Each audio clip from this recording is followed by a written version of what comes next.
Ladies and gentlemen, welcome back to The Darkest Hour. Tonight is episode 68, featuring Not Like This. Let's say hi to the gentlemen and see how they're doing. What up, boys? How's it going? What's going on, Spuddy? Howdy. How you going? Hello. G'day, mates. Hello. Sorry, Spuddy, for that. Sorry, I couldn't help myself. Sometimes he just comes out. I know, super racist towards you as a white Aussie. It's good to be here, gentlemen. Another podcast on the books tonight. We got episode 68 with Not Like This. Not Like This, thank you for joining. Finally, sir. Thanks for having me. Absolutely. Yeah, we had to do a little reschedule. We had to shift some stuff because of another reschedule. Then you get a domino effect, which kind of fucking sucks. But it's all good because we're here now. Jay, Spud, good to see you, boys. Hello. Gentlemen. Greetings. Good to have you guys here. So, if you guys don't know, Not Like This, he became the new Ryan 6 days a week with informative videos. Just joking. Ryan's a mainstay.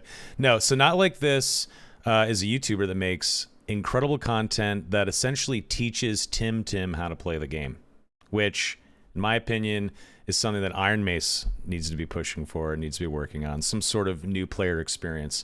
But we have guys like Ryan 6 days a week, or Not Like This, who make amazing content that people can check out on YouTube. I actually just watched your last two videos. I caught up on some of your stuff, watched your last two videos. Fuck tons of views, which is amazing. I think part one of your 200 gold series is like 100,000 views, which is really incredible. It shows that a lot of people want that kind of content. Your content's informative. It's funny. Your gameplay is great. I'll stop now and ask you, sir, when did you start making dark and darker content? When did you start your YouTube journey? Give us the historical snapshot rundown of Not Like This, please. So I've been a hardcore gamer like all my life, but I unfortunately didn't find Dark and Darker until like the third playtest, and it was the last day. So I got my crack for like a day, and then I was just empty until playtest 4. Which was like what, a few weeks, right? Like, or a couple months. Yeah, it wasn't too bad back then. Right.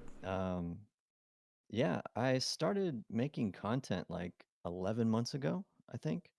Wow. Okay. And yeah, 40 videos later, we're about to hit 1 million. So like, I'm pretty happy with where we are now. Jesus, that's it. Like, wow.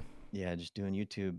That's I'm pretty amazing. excited for the future. But yeah, I've been around Dark and Darker for every wipe, every balance patch. I've been here for the ups and downs. So you essentially became a content creator because Dark and Darker sort of inspired you to make some content. You weren't doing it before. No, I've always wanted to do YouTube content, but like, I don't know how to edit. I had to teach myself that. Like, I don't know how to do anything. I didn't go to school for anything like this. And like, I don't know. I wanted to make a YouTube in the future, maybe for travel. And I figured this is like my first test. Like, can I make a YouTube channel and be successful? But then like, I don't know, I'm kind of liking it. So I'm still doing it. Maybe I can pivot it to like travel and gaming, but we'll see. Hey, You Dark do and all right. If you think about it, the Yeah. IRL content is all about min-maxing your life. You know, all those kind of guys, so you can do it. Dad Like- Mobile's coming out. Dad Mobile. You can play Dad Mobile on this phone and God. stream on this phone. No, you gotta go somewhere with a God. bunch of like old forts and bunkers, and actually be in the dungeons. I have an idea. Have you considered doing an IRL stream in Japan? That could be really novel. Oh yeah. I was gonna go to Japan actually like 2 months ago, and unfortunately the trip got canceled, postponed. I'm gonna go in like September, October. Spuddy, I was gonna hit you up. We could go hunt some Chinese RM teamers on those servers. I used to live in Asia, so like I understand your struggle completely. I was over there for years. I gamed on many different games like PUBG and more, and I know what the problem's like. Like it's bad. I'm in the witness protection program, so I'm doing everything I can to I believe distance it. myself from the RMT mafia. Yeah, no, it's I won't labor the RMT thing, but like since my video on that stuff with the game, Iron Mace has done a good job of trying to prevent people pre-teaming together doing that, especially that regional group from that area, the That just got RMT. your stand. Yeah. And, Yes. And it's not like NDA or anything, because I'm pretty sure Grayson said it multiple times publicly, but they have been working on like a new matchmaking system that helps fight that even more. But what that is, I don't know, because he just keeps alluding to like this mysterious matchmaking system. So very keen to see how that evolves. But yeah, no, travel logging and all that stuff's massive on YouTube. So you could either be a niche within a big thing or one of the big dudes doing that one day. You never know. You know what I mean? Just got to make good content. That's the rule of YouTube. The IRL stream in Japan thing was definitely a joke, by the way, because every IRL streamer and their mother has done a 10-day stream in Japan. Not that Japan's not amazing, but it's been done a lot. So maybe go to like New Delhi or something instead, like switch it up a little bit. One day I'd like to Where take the hell people to is like New Delhi? countries people don't go to, you know? Like you always see Japan, stuff like The this. newer but version of Delhi. There's so many countries you never hear of, you know? What's the next hot spot for IRL streaming? Kabul? No? Anywhere that's soft enough for like tourists to be okay in. Like, Of course. like streamers have to be okay in that place. It can't be too rough, you know? I wonder if someone said Dubai in Dojo Lotus. I wonder if you could even get away with doing IRL streams in a place like Dubai. I feel like maybe not. I don't know. There's some places you have to be really fucking careful. Let's put it that way. I think you meant podcasting was outlawed. I was like, oh, okay. Well, anyway, your content is good. So whatever you did, whatever crash course you took, you did a speed run because everything is put together nicely. The audio's mixed well. It's informative. So good on you. Thank you, because I think the audio is horrible, and when I look back at my content, like I hate it. Like as soon as the video That's how releases, it goes, I don't look at that video for so long. Like I can't. I'm just like, oh, mistake there. Audio could have been balanced there. Oh, that could have been cut better. Ugh. Now, older videos, like I've been aware of your channel for a while. I noticed some issues in the older videos, but I feel like you're getting your shit together with the newer stuff. But regardless, It's good to shit on your old content, though. How is she gonna get any better, you know? You should watch To be fair. the original few episodes of this podcast. Damn. No. Damn. There was one episode where I literally am on my fucking iPhone, and I think, did you host it, Jay, or was it Donnie? And I was like on my phone or something like that. It was like episode 3. I have never. Yeah. Oh yeah, maybe it was Donnie. Anyway, so all that being said, you sort of have become a guide for the Timmies, as I stated earlier. Not like this. In your opinion, and everyone else as well, what do you think Iron Mace needs to do to create a proper new player experience, a new Tim experience? Does it need to be a tutorial in game? Does it need to be some I don't know, like tome of information that you can click on in game and read about certain things? Do you need to just have a tutorial match where you fight a rat in a sewer when you're a level 1 fighter making a new character? Like, what can Iron Mace do? Because I absolutely agree with everyone that says Iron Mace is dropping the ball with the new player and onboarding experience. It's just not great. So what's the fix, gents? I You got it, Joe. Oh, I feel like they have to do a lot. Like, I do agree they're kind of dropping the ball. Like, as a new player, let's imagine you have no friends and you load up this game for the first time. It looks cool. Your favorite streamer plays it. Like, how many games does it take until you finally realize who the squire is buried amongst the merchants and what he does for you? Like, how long until that happens? Like, he's so Yeah. integral. He should be explained right from the get-go. Like, I don't really like the tutorials where it's just like, you know, text, boom, here's a quick tour, and you're done. But like that would be better than right now. We have literally nothing, you know. I mean, I Yeah. know we have the night program, but like, I don't know. As soon as I heard that, it didn't really make sense to me. Like, if you want to train an army, are you going to train them all individually, one by one? Like, no, you don't have the staff Exactly. for that. That's impossible. That's ridiculous. Like, if you want to train a bunch of humans, you start them off with like some sort of info book, you know, guidebook, handbook, whatever info. You teach them group classes. Like, it's never one-on-one for everyone. That's Sure. just not feasible. So And like you said, right? Imagine not having friends, right, guys? This is like Lol. some solo players out there don't have friends, and shout out to the people with mad anxiety out there, because I know they exist. You know, they may have like some conditions that they're not very comfortable. They're like introverted, right? There's a lot of introverted gamers out there, and then your suggestion to help an introverted person learn the game is go on Discord with some random strangers on the internet. Yeah. You know what I'm saying? You know what I mean? So I like, understand a whole bunch why of people the that see that would be like, nah, I'm not doing that. I understand why the community team wanted to do something like that. It's it's a page out of like Battlestate Games' book with the Sherpa program and all that. I understand.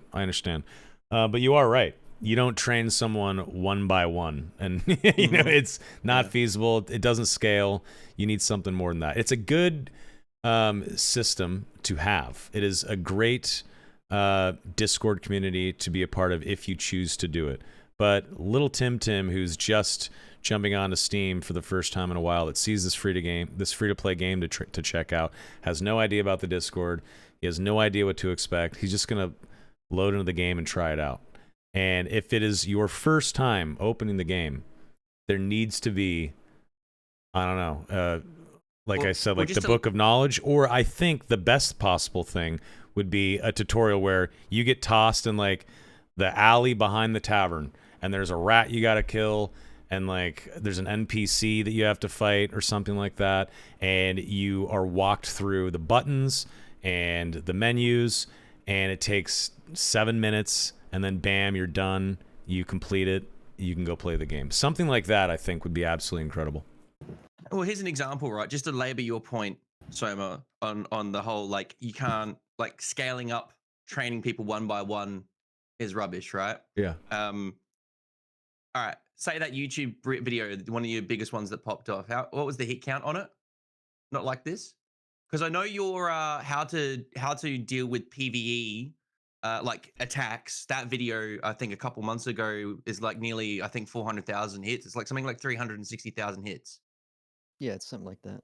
All right, so Terrence, you're watching this video, right? Because he watches most of the podcasts. So Terrence from our Iron Mace, the CEO. All right, so imagine, right, your night system is in the game, right? And it's not the actual Discord system. It's not like this. This poor young lad, right? It's a direct hotline to Not Like This. And every time a new player comes in, all 360,000 of them have to hit that button and go, "Hey, Not Like This, bro. Can you give me a tour of the game?" And every day for an hour, he's like, "All right, gentlemen. So how you learn how to play the game? Boo." He has to do that 360,000 times on a singular level.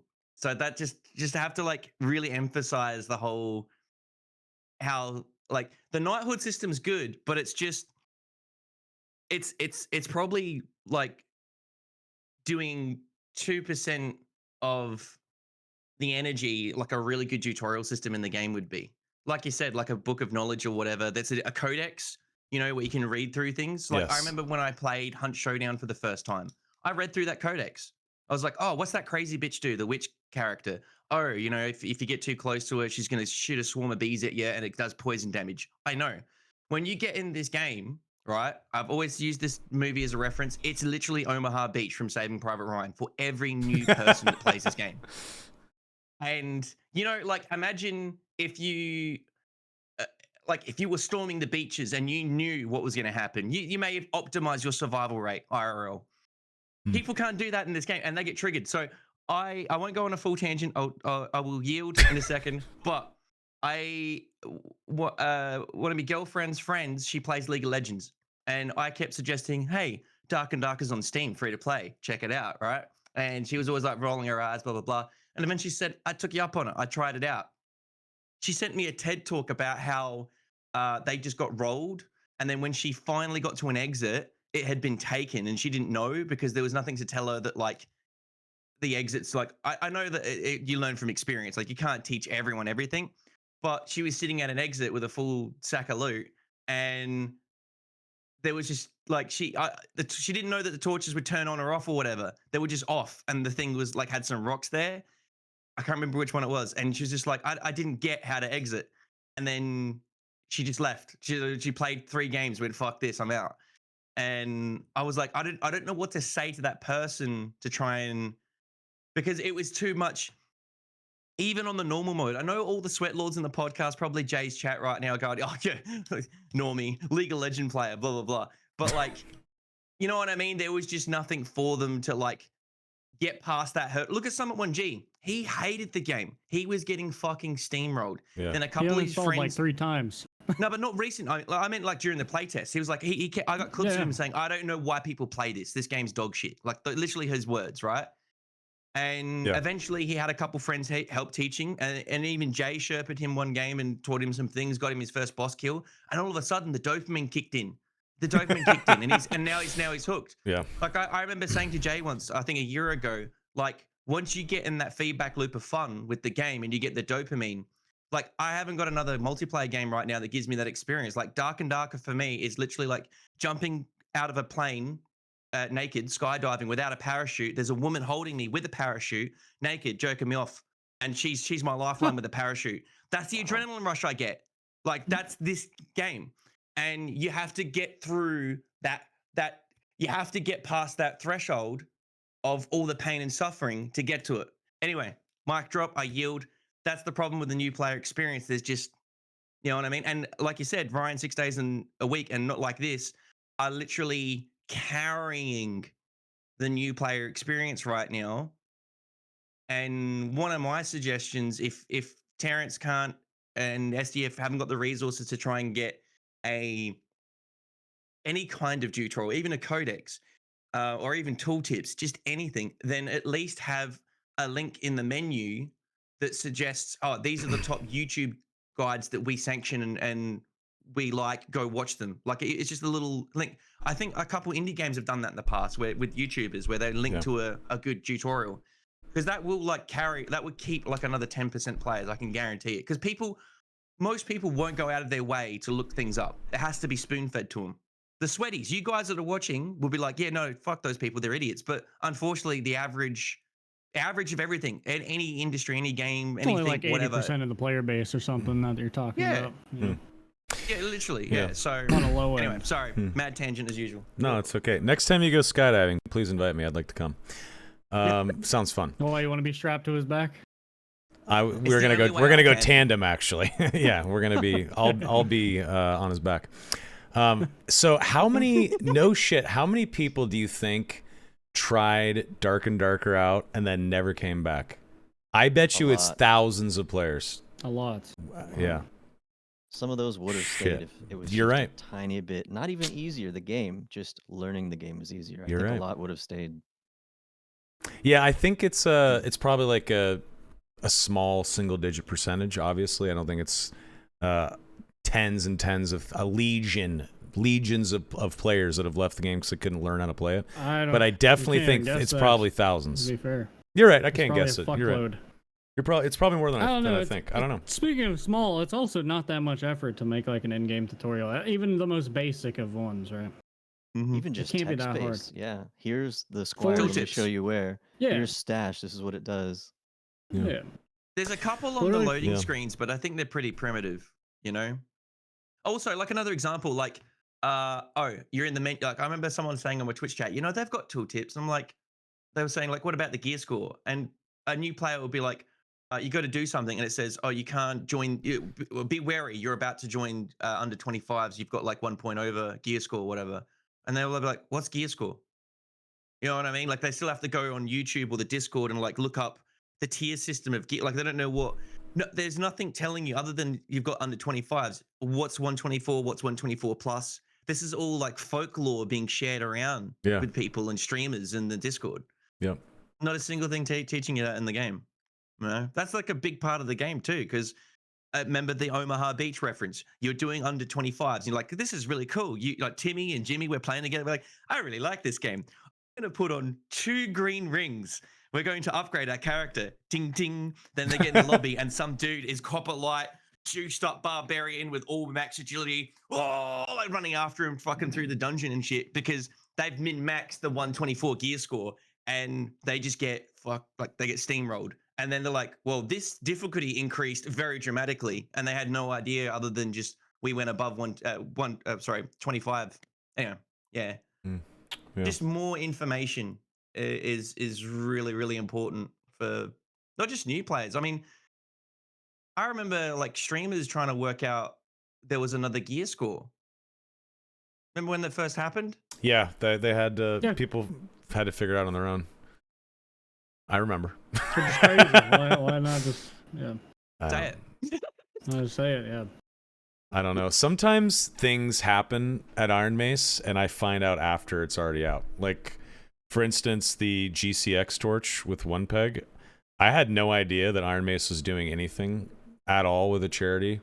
That they were making a torch. Had no idea until it was out in the wild, and there was an announcement video. Like, there's some miscoms sometimes, and I don't always know what's happening. But which is crazy because you're like the marketing guy. You could have just directed people that way, right? Well, there You could have been done, another 10,000 sales or Yeah. something potentially because there's more heads up. You know, people have got work, people have got school. You find out 24 hours, you've got a 4-hour window, which obviously got extended to like 6 or 8. But you got like a 4-hour window to get a limited edition, yeah. you know, tricolor skin.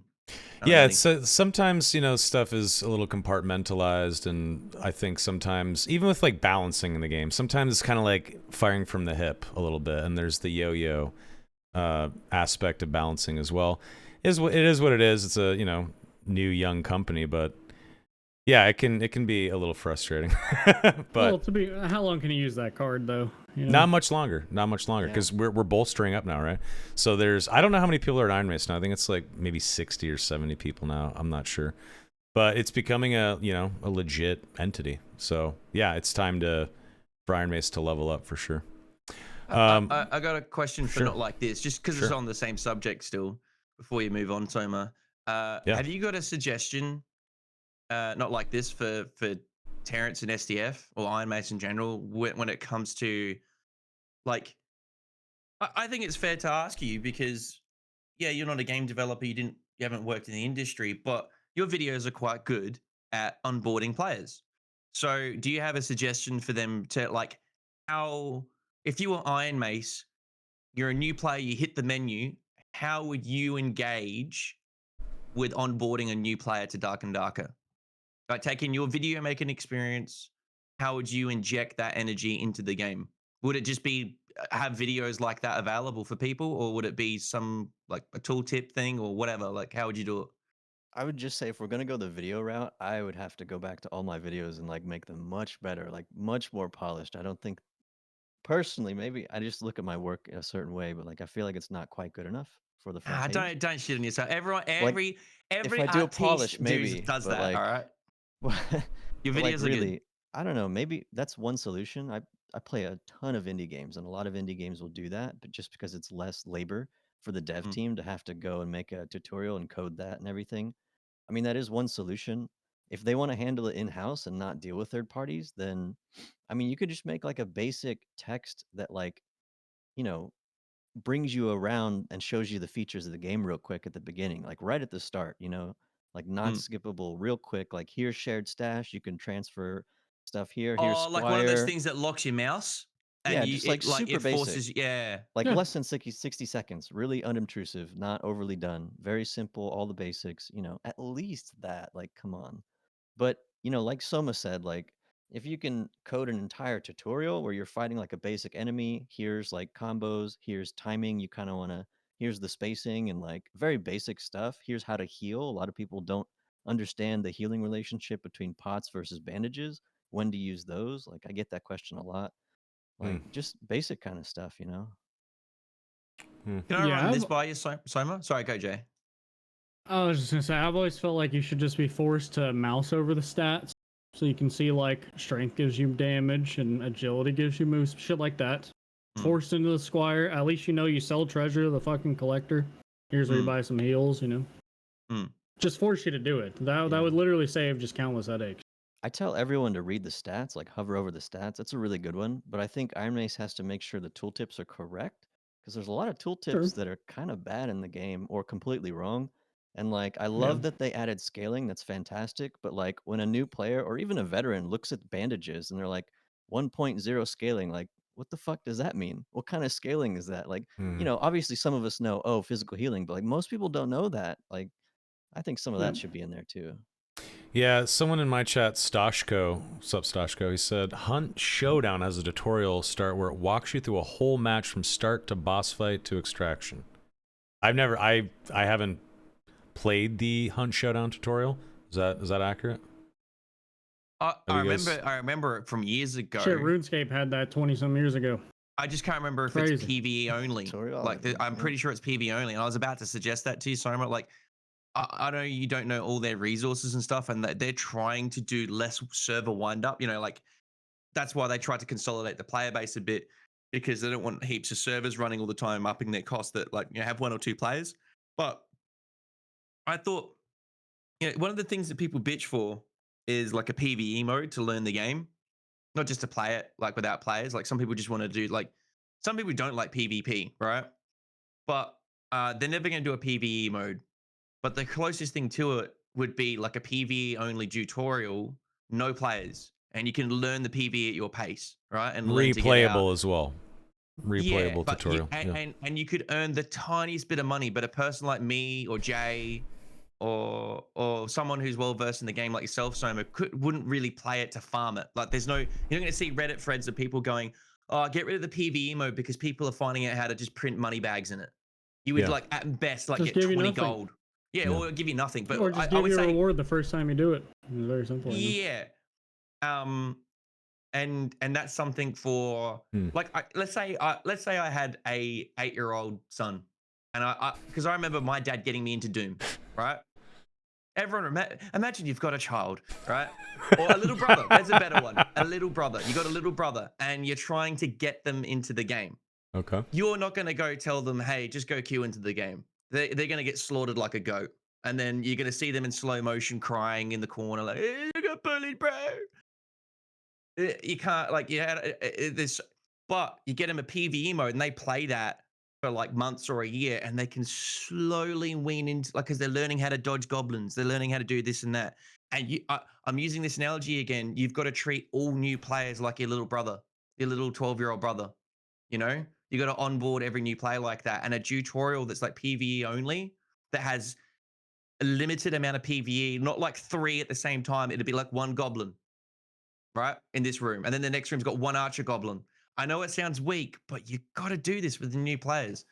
See, I remember way back in the day on this podcast, we talked about this very thing. And I mean like a year ago. It was a while back. And most of us, myself included, were like, fuck that, trial by fire, throw Timmy into the flames. Timmy will learn to run or die trying, you know? It is what it is. Who cares? And now, the player base at like 2K. Yes, it was a different time. Nowadays, I see the opportunity for Dark and Darker to become like a pretty substantially large game. It could really, you know, find a big audience. I am now in the camp that is with you, Spud, where that PvE only tutorial, replayable, that doesn't really give you any true rewards, that any new player has the option to replay whenever they want, is needed. I believe that it is a needed thing in the game now. PvE only, no other players. The whole thing takes 5 minutes. It teaches you the basics. And then on top of that, whenever you finish the tutorial, what I would like to see is some NPC say, "Hey, you've learned the basics. Go see the squire. Also, here's a tome of information that tells you more information if you would like to know. Like physical healing, magical healing, what certain aspects of the game mean." Not being on when someone takes the extract. Like, yeah, that sounds stuff like so that. Dumb to hear that, by the Yeah, way. dude, fuck? I know, like stuff that really spells it out. You know, like very clearly outlined chapters of like extraction is a chapter, and medicine and healing is a chapter, whatever. But I think that it would be a big help. And you know what? With the Timmy trying to escape from an extract that's already taken, some of the funniest. That's a great point. That's a great point. What? Sorry. No, go ahead. Like torches being off and you don't know the extract's taken. How the fuck would you know? Yeah, there's so many times where I am spectating or I've died or, you know, I'm just watching a lobby and I'm watching Timmy try to run, and like I've seen like a cute little squad of little doe-eyed Timmys run up to an extract. And yeah, exactly. And the torches are off and it's a dark stairwell that leads to nothing anymore. And Timmy tries to go in, or it's open and one of the teammates runs in. Then the other two struggle trying to squeeze into this dark pit to safety to extract. I've seen people like strip their gear. I've seen people attack the door. I've seen people like raise their shield to it, like that's gonna help. I've seen people try to VoIP at the extract to get it to work. Open sesame. Open sesame, please let me in, shit like that. I'm not even fucking kidding. It is ridiculous. Maybe if I strip all my gear off and extract with nothing, it'll let me out of the game. Sometimes Timmy just needs to be laid down to rest. When it's like that, it's like, come on, guys. But all that being said, PvE only tutorial with no other players, short and to the point that teaches you the very basics with a, hey, here's a booklet of knowledge at the end. That's what you do. That's how you fix it. Put a little bit of dev time and resources into it, and make it like the back alley of the tavern, or like a little storeroom under the tavern. One intern could have knocked that out in like a weekend. I think it's probably harder than you think, though. I don't think it's that simple. Probably, but you get my point. It's not that bad, right? It is harder, and some games you can take a horse to water, but you can't make it drink. And it's like, oh yeah, it's a pithy saying, right? But like, I remember Quake. They tried to bring Quake to modern times about 8 years ago with Quake Champions, and it's basically like Quake meets Overwatch, right? I remember. Yep. Yeah. And they didn't have a tutorial during the beta and then the release, and then they eventually got a tutorial in like 6 months into the release.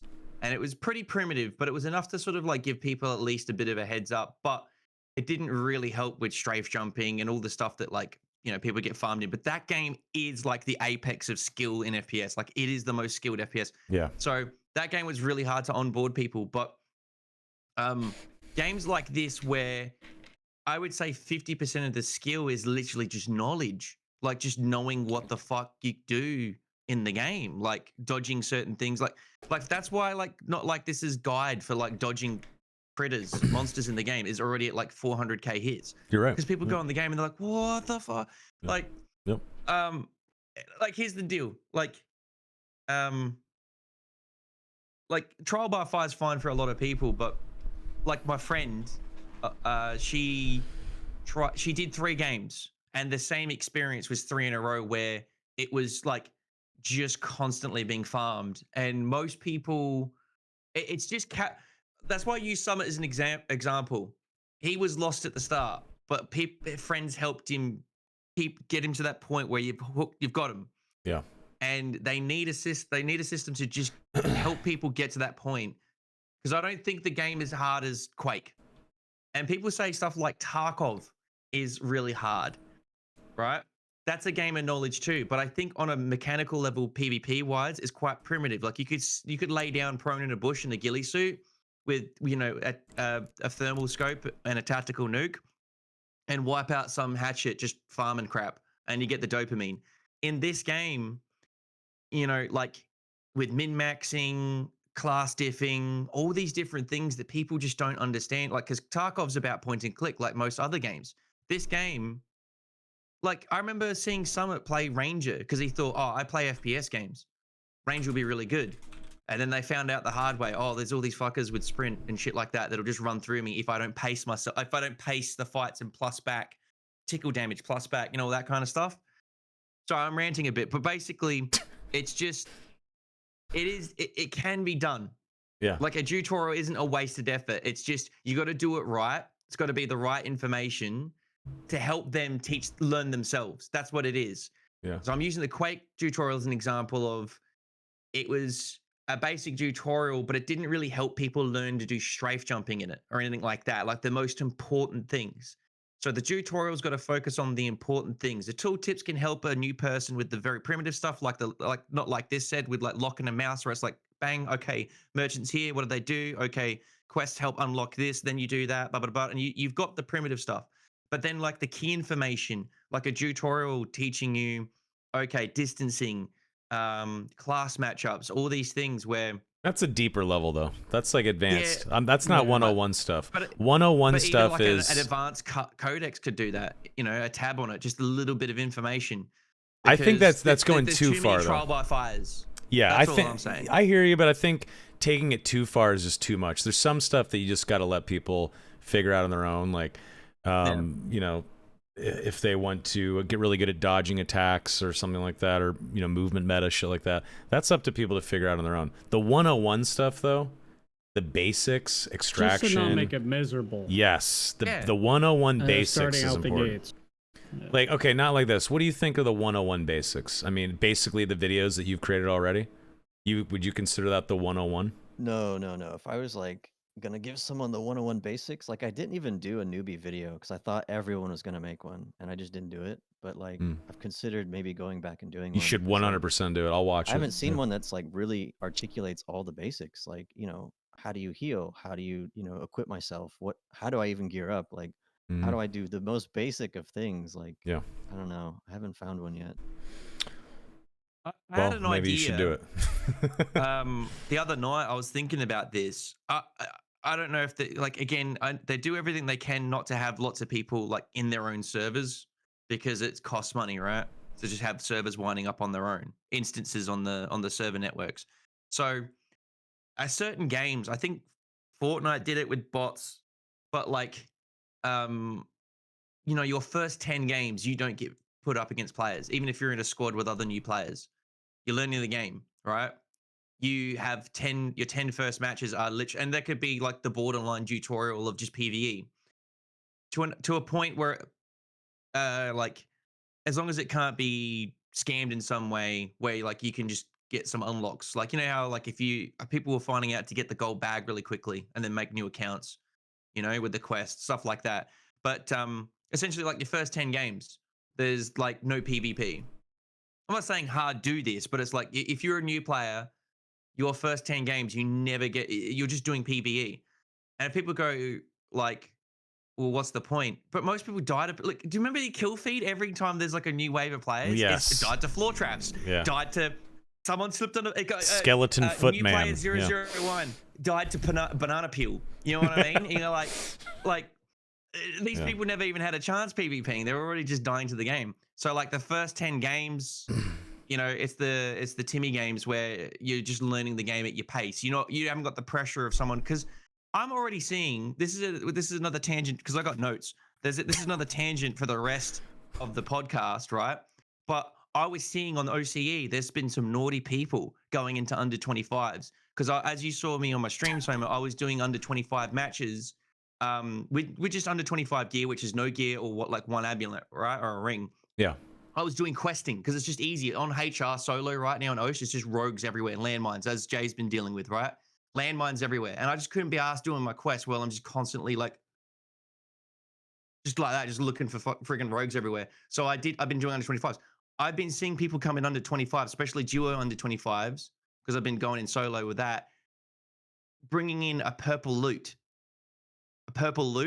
with like 37 damage or something crazy, right? And then they have like a really juiced up amulet, and they're going in with Bard, both juicing each other with the spells, and then just 1 and 2 tapping people with the loots. Yeah, I've seen So you already got Timmy Stompers. So imagine you're a new player and you can't police that because unless they got to gear score the loots, because the loots are utility items, they're not weapons. If you put a purple weapon on you, it's going to be like 100 gear score. You put a purple loot in your inventory, it's a couple. It's like 5 points. Yeah. So no, you're right. People will always figure it out. Yeah. People will always find a way to game the system in some way, no matter what. Wilson said, hey, but I'm going to paraphrase here because it's higher up in the chat and I can't find it. But being able to practice the bosses and all the mobs is too much. Yeah, obviously, I totally agree. Yeah, we're not talking about that. I think like a basement couple of rooms under the tavern where there's like a goblin and maybe like a bat and maybe a skeleton with a crossbow. Just three enemies. So you go up against something melee, you go up against something that's kind of like small and flies around and has some mechanics like the Sonic Scream, and then you go up against something ranged. And you fight those 3 things, and the tutorial says, hey, you took damage. Use this bandage. This gives you X amount of health back. Oh, drink this potion. You're forced to take a hit. You're forced, so you learn how to heal. Shit like that. It takes 7 minutes, and if you want to replay it 50 times until you're acing it and you know exactly what to do and you've learned everything, that should be the tutorial. I think if you're like in a tutorial room where you get to like forever practice like you're Tom Cruise in Edge of Tomorrow, and so you come out of the tutorial a god, which doesn't make any sense. Like you shouldn't be like Some fighting people will do that. centaurs in there. For sure. You shouldn't be fighting berserkers or anything like that. It should be cheesy ass little baby mobs like bats and skellies, stuff like that. That should be where it sits. But that You know being what you said, should push for? You should push to see the stats on like how many people never log in again in their first 10 games. I bet that bar is a mile high. You know? Yeah. Seeing shit like that will kind of like make it real.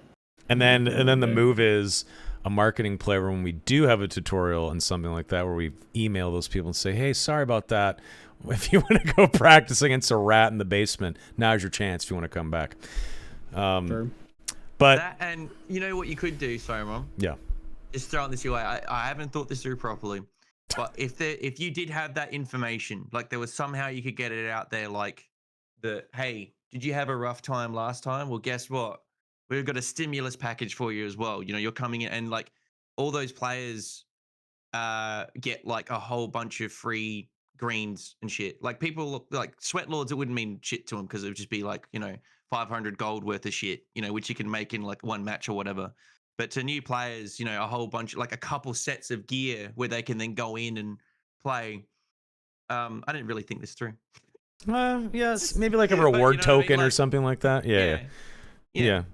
I don't even know what the capability is there, but I think it would be an intelligent move to find out that number.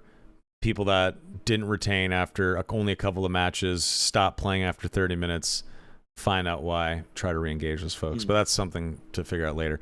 And Not Like This, you're not just a dude that makes tutorials and teaches Timmy how to play. You're much more than that. Okay, we don't have to He's a talk. monk. We don't have to talk about this shit the entire time. We've been talking about new player experience for like 40 minutes. We can switch it up. You were. I went way longer than I thought it would, to be honest. So you were an OG cleric, I'm pretty sure, right? I mean, yeah. Oh, we getting to balance? Oh boy. Yeah, so we can talk balance. We can Yes, talk please. classes now. I know Jay's got some shit to say. I know you probably do as well. You've okay. Maybe Spuddy does. I personally, I'll start off by saying I like to play 25 through 124, duos or trios. I rotate a few classes. I don't give a shit about HR and artifact hunting. So my play experience is average regular player, not Timmy, and also not Ken Kenobi, Jay Griffia, god tier shit either. So for me, I'm gonna miss a lot of the stuff you guys might complain about or might bring up because I'm playing a different game than some of you. I just wanted to come out and say that before we get started. But let's talk balance. Let's talk classes, all that shit. Who wants to start? I've got Yeah, 2.5 go. pages of notes and like half of it's You got balance, it, so- bro. Okay, why don't we start with I'm you? ready. Let's Let's hear do it. it. And then Jay, Spud, jump in there if you hear something you agree with or don't. All right. I mean, I don't know. I feel kind of bad saying this, but it's Don't like feel bad. also Don't feel bad at all. pretty true and like pretty honest. But like I feel the past balance patches this month and this wipe have kind of been missing the mark, not hitting the right things, and it's a little bit out of touch in my opinion. Give us some And examples. we Go can on. go over all that. Like Yeah, Yeah, I I don't know want to where hear to some start. examples. Maybe we start You're with not wrong. clerics since everyone fucking hates clerics right now. But like, I feel like I can't play my own class because I'm just an asshole. Like honestly, I haven't been playing it much. I Because just you're a feel like an Terminator? asshole. Yeah, it's Yeah, just yeah. like, what am I doing? The people like, okay, when you go in the dungeon, I play every game mode. I play everything, except 124. I play that less because it's kind of more of like the new people trying out stuff, and like there's disgusting Timmy stompers. We can talk about that too. You're a good and man, gear I can score. tell. One of their Lawful boys good bringing them the alignment. epic rapier. A Yeah, moral yeah, yeah. compass. Round out Can't the fit kit. the purple weapon, my copper light. Yeah. You gotta bring it in for me, and oh, it's just disgusting. Yeah. But like, I don't know if you guys noticed, but like the scummiest players are usually, in my experience, okay. And I used to play looking for group. Like I used to do Gathering Hall. I used to do Discord looking for group for months and months. I've played with so many different people in this game. Like the scummiest players are usually rogues, like the shit talkers and the gear differs and the assholes who like voip down on Timmies. Yeah. But I will say, this wipe, I've seen just as many clerics doing it, and so something is gravely wrong in the dungeon, and I feel like I can't play my class. Like something's really wrong. Well, So, you have a lawful good alignment. I can I didn't tell. say You're a that. good He man. said that. You're a good man. Okay. like I it still cop amazes shit me about that the there are rogue stuff. content creators out there honestly saying Cleric's not OP right now. Like, come Who on, says dude. that? Like, Everyone knows. look past your own bias. It's such a problem in this game. People can't see past their own biases or like acknowledge that they exist. Everybody's But, OP like, but me. Wait, who's saying that Cleric isn't OP? That's a streamer that plays Cleric. Don't name and shame, bro. you I know. don't know. Don't say it then. Okay, you don't have to say it. But But I thought anyways, everyone like- knew. I thought everyone knew that Cleric was Terminator right now. Iron Mace demigod. doesn't. Oh, Iron Mace barely knows. It feels. I like. think That's what Iron Mace I- knows. There's slow.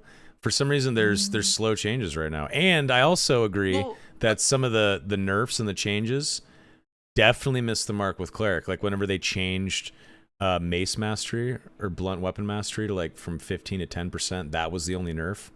What? Like, yeah, I was confused as well. But anyway, that was a sidebar. Continue, please. Like, I feel okay. Let's just look at Cleric for a second, right? I think you guys have been here since the beginning. Cleric, solo Cleric, for example, has never been meta, right? Is that correct? It's been dog shit for Yeah, almost like- every like, patch. yeah, the almost whole every patch, right? Lifespan of the game. Until this patch. And suddenly it's number one. So like we have to look what actually changed this season to make it OP, right? Like we've got the will changes. Will was buffed a bit again.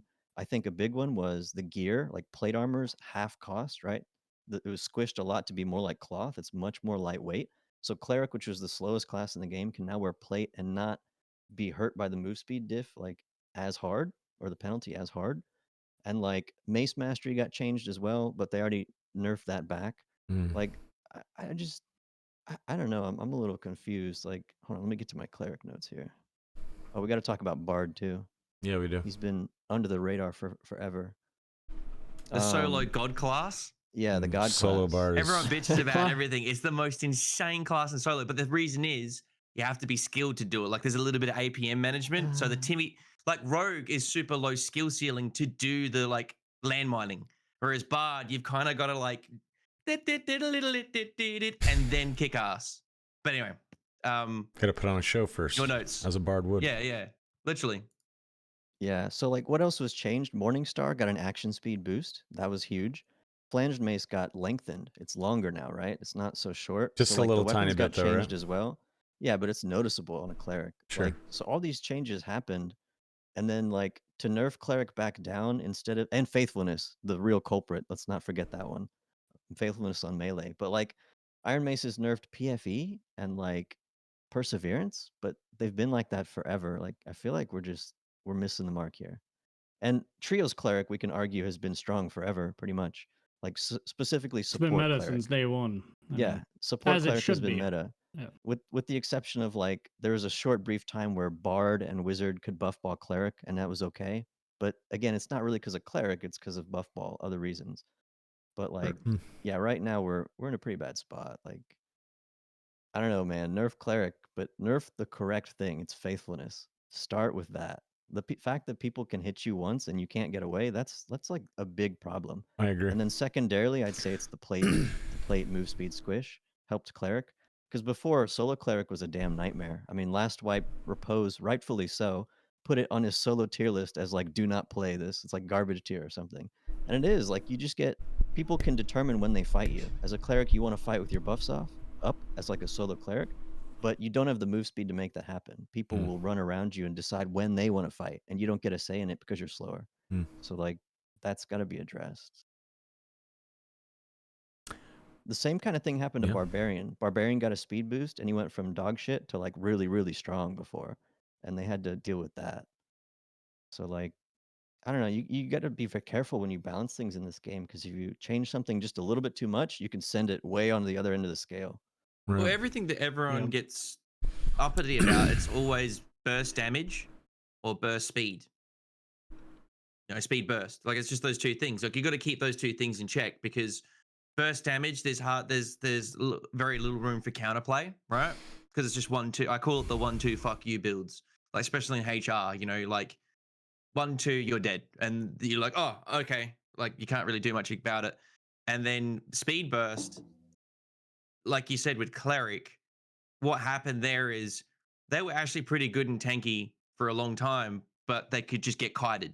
You can't, like, as a cleric, you couldn't kill anyone because everyone was like, hey, try and get me, you know, like bullying them and stuff, right? But now, because they brought everyone's flat speed up, and they sort of caught up with their PDR and everything, because the armor's changed, the penalties, they didn't bring down the damage. So like, I guess that's gotta like it's you can address these things, but there's always like the problem is if you get rid of say their speed and you make them some burst damage thing, then they become useless again. Like if there's no speed to them, because then they have to play like In solos, though. Yeah, I feel yeah. like you Sorry, gotta my preface perspective is that. always solo, and that's another problem with the balance. Like a lot of the like SDF loves trios. I know that. That's not like a secret. His original vision of this game was trios. They never wanted solos, That's right? right. But they figured out that half the player base were solo. More than half. I think it was like 55% in Probably one of the more. play tests. But yeah. And when you think about it, when the boys aren't on, right? Say like Jay, like yourself streaming, when Kenobi and Repose and a few of the others aren't on, well, you're like, I'm gonna play solo. So then you're buffing up the solo stats too, because you're not always gonna play with randos. So solos is the most played queue really. And yeah, it's one of those things where when they address things, they've kind of got to keep solo. Like I feel like if you balance for solos, you kind of almost balance for trios. Not 100%, but I feel like if they focus more on solo, it'll work out in trios outside of like the buffs and whatnot, what you can do on each other, you know? Like one of the things, like here's the deal. We're talking about like balancing cleric. One of the things that's giving me the shits right now, I don't even play duos and trios. When I do, it's me soloing against other players, right? Lock classes to one per group. I know I'm going to trigger maybe even you, Jay, and a whole bunch of people, but like double cleric. I'm seeing double clerics out there, and it's like nothing can stop them because one will be behind the other, healing them as they've got PDR, just doing like this, like the Terminator with the mace and the shield. You ever been chased by 3 lizard barbs before? Yeah, that's terrifying too. I agree with you, Spuddy. I've said it before, a couple times, many months ago. One class per, or you can't have a duplicate class. So if you have a cleric on the team, well, sorry, little It's Johnny, just you got to play something else. Change though. I mean, it's too late now. It's too late. It's too late. If you're stacking multiple classes, that's a game problem. That's like a meta problem, in my opinion. Sure. I don't think you should restrict player like enjoyment and freedom. Yeah, I was gonna. The game's fucking a pile of shit at the moment. You know what I mean? Yeah, I was gonna say like I double use classing is overpowered. Then there's got to be a reason, right? Yes. So I was gonna say back in the day, because now does everything class. So and they have we no take flaws, a look at cleric, right? It's not the double classing. I think. I mean, I get the sentiment behind it. Maybe for arena, maybe, but like sure, there's a reason. Arena would be a different story. Double warlock's a pain in the ass, but Hydra is the problem. It's not warlock is crazy. Although we could talk about certain things like Phantomize and But then you'd have for you to balance a double whatever. You're then nerfing something that for solo or even just trio play when you're not doubling up on a class. You see the problem with it? Like if something's a problem in a double up and then you have to nerf it, you're then nerfing something that's not a problem in solos or just when you're a solo class in a group. You're not a double up of the class.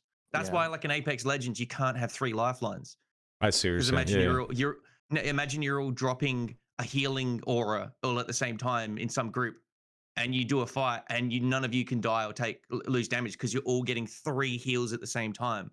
So, not to be like F you to like everyone on the podcast or even Jay because he disagrees with me. There's a better option. If you want to run triple life, there's a better route to do that. Just to like Yeah.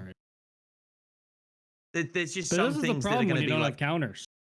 Yeah. Just in my opinion. Why do you think double rogue is so common in duos? What the fuck do they lose to? They have such an advantage. Why is there double cleric bard? What the fuck do you lose to? You're invincible. You have heals. You know what I mean? I feel like this game used to be like pretty good with counters. So, like if a fighter ran into a wizard, you're probably like, oh fuck, I'm probably dead because that's your hard counter. There's none of that anymore. I think they tried to pull that in. They rein that in because there was people like me getting triggered in solos. Because they're like when you're playing solo, you bump like. Yeah, solo. You just turn a corner and you're a fighter, and a wizard just two tap zaps you, and you're like, what could I have done? Fuck all. Oh, Yeah, it those are the sucks. dark And yeah, days. That was yeah, a that long shit And rein sucks. that in. Yeah. Yeah, obvious. The shit like that's extreme. I don't know. Well, Solos we is all always know. gonna have its own set of problems, though. At the end of the day, I Agreed. think solos is like a completely different game. Like, why is rogue so common? You're nice and quiet, and you're an assassin. No shit, it's common in a 1v1. You know what I mean? Agreed. You out DPS most people in melee as rogue. Yeah, Mhm. you shit on everybody. Yep.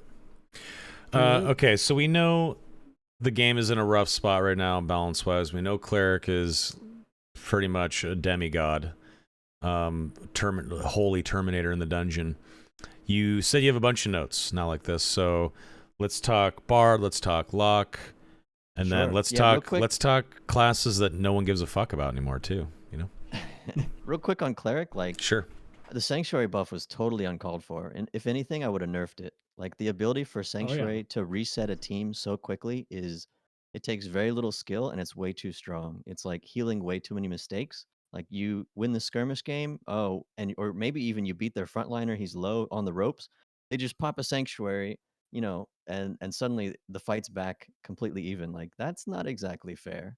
I mean, sure you tapped one sanctuary of two, but still, like it just doesn't feel good to play against, especially Well, that like was especially when you sorry. start talking about healing scaling. Like Yeah. then it gets just crazy. Your sanctuary comes out instantly. It's fucking crazy heal. Plus you have overheal, which is just massive shields on top. It's Like, that's damaging gotta be mobs that are scaled back. attacking you at the same time as well. Why are we Well, that was- buffing that? Yeah. that all ties into missing the mark. It's like, okay, everyone complaining about frontline cleric, so let's buff caster cleric, support cleric, and maybe that'll attract more people to it. It's the wrong way Even to though do the it. meta was running one caster cleric and one frontline cleric. It's This is already just meta, completely yeah. out of touch. You're buffing Yeah. the strongest version of that class. Like what are you doing? I don't know. Yeah. Yeah. Cleric slaps everyone's ass. Nerf the faithfulness on melee, please. Get rid of it. Completely gone. Find a different way for clerics to be viable. Yeah. It's Sure. not fun to play against. What else you got though?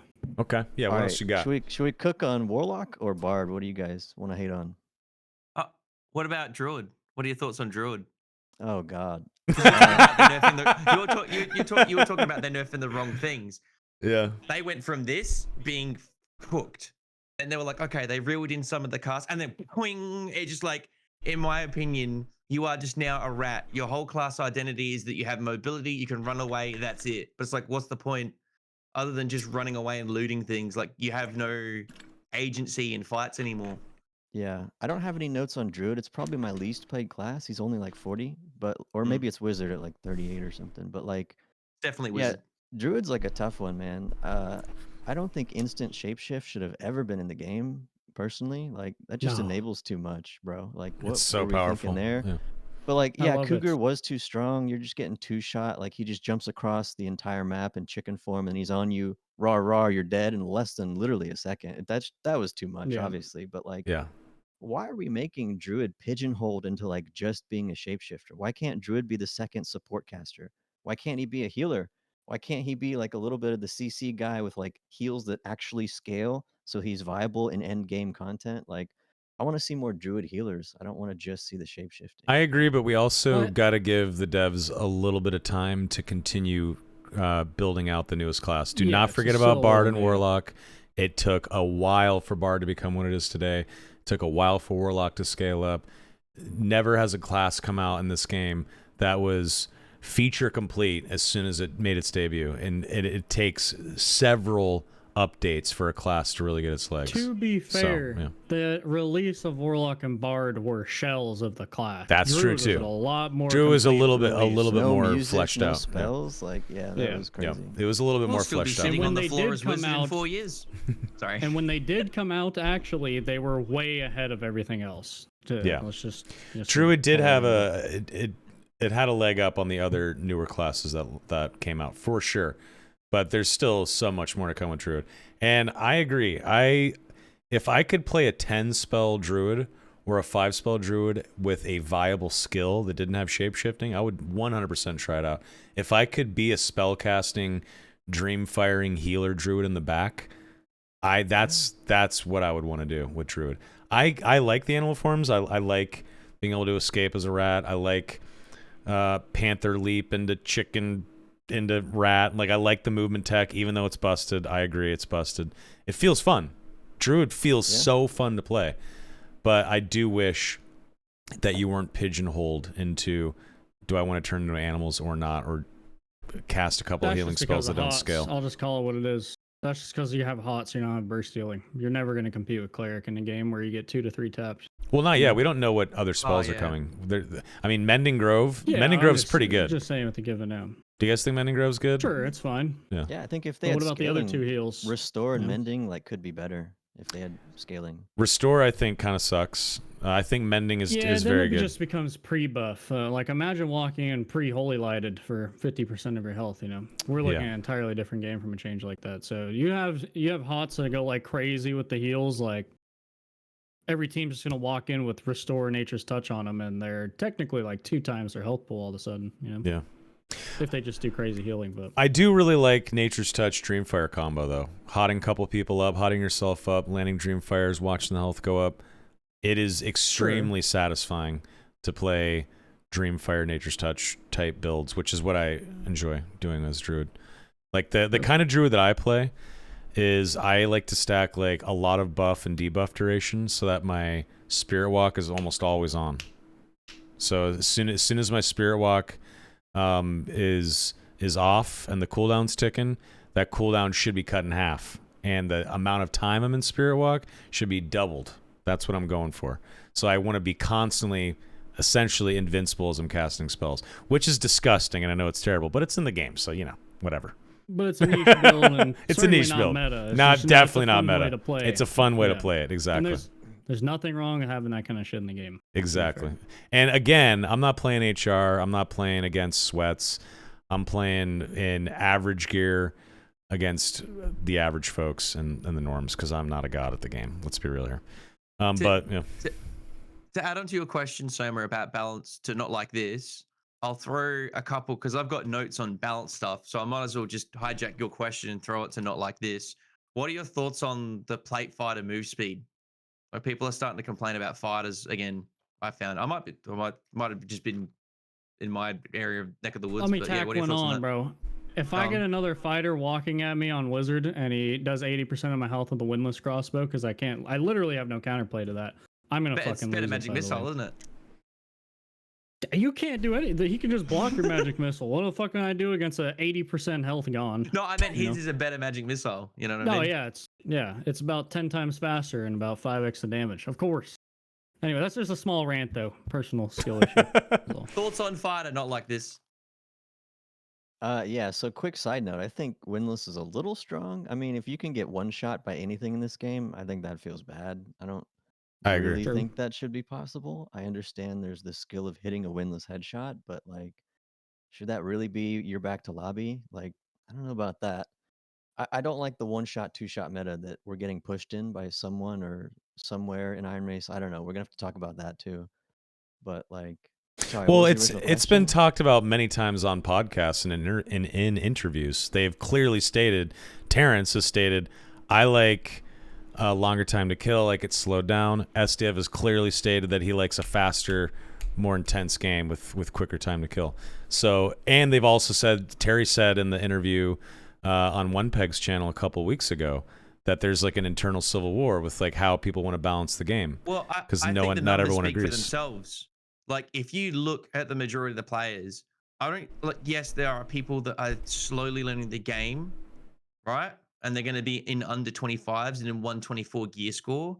But if you look at the rhetoric on because I read the Reddit, right? If you read the Reddit, I don't read the Discord because my doctor said that's given me stage 4 cancer, so I stopped reading the Discord. But same doctor. Yeah. If you read the Reddit, I just keep seeing threads that go 124, sub 124 is based, shit like that. Because most of the fights don't feel like the 1-2 builds, the 1-2 fuck you like kill builds. In HR, it is a race to who has the busted meta of their class. Like I know that because that's what we're all doing when we're playing HR. We're all trying to min max the ultimate build that will just destroy people. Which I hate, by the way. Yeah, me too. I hate it. Like I don't enjoy the process. The only reason I'm playing HR is just to it's something to do on stream. It's content. Yeah. And to just get the demigod skins and all that bullshit for the next season.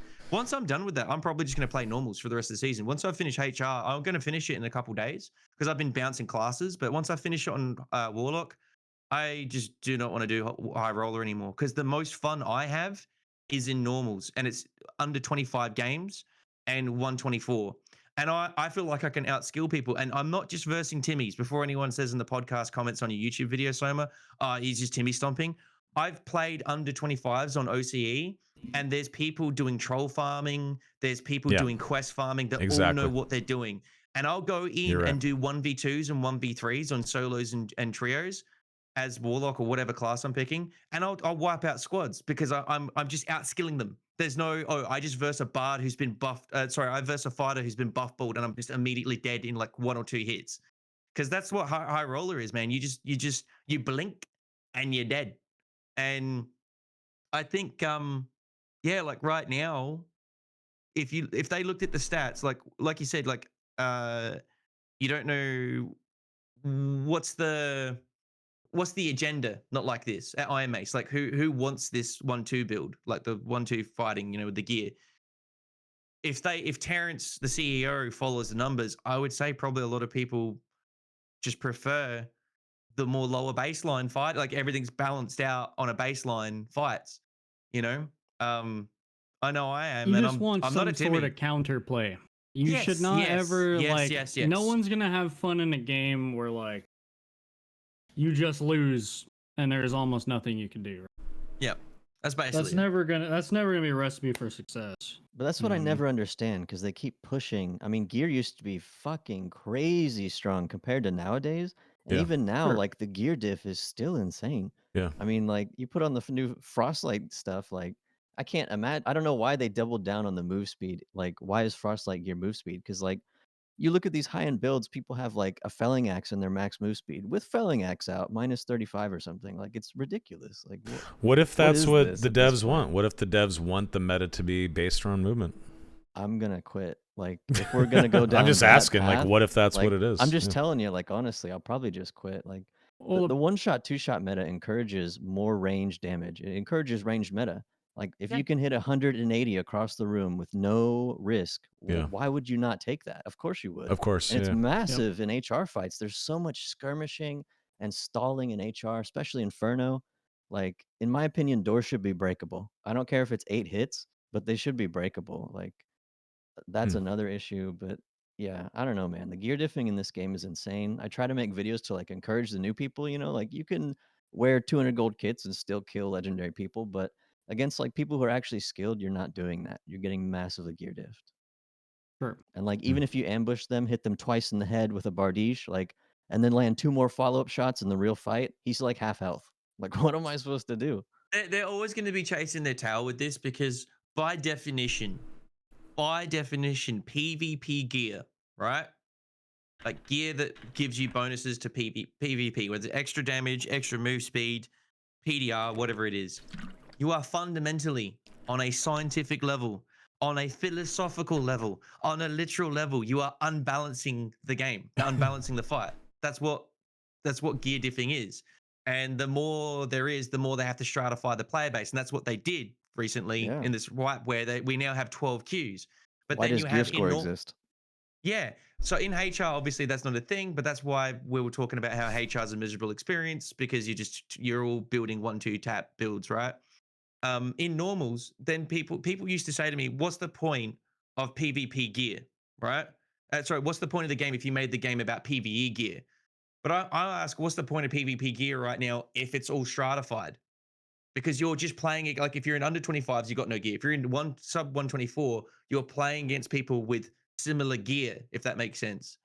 But I think I'm gonna throw this out to the podcast chat and comments. You, Soma, Jay, not like this. Everyone, Terrence at Iron Mace.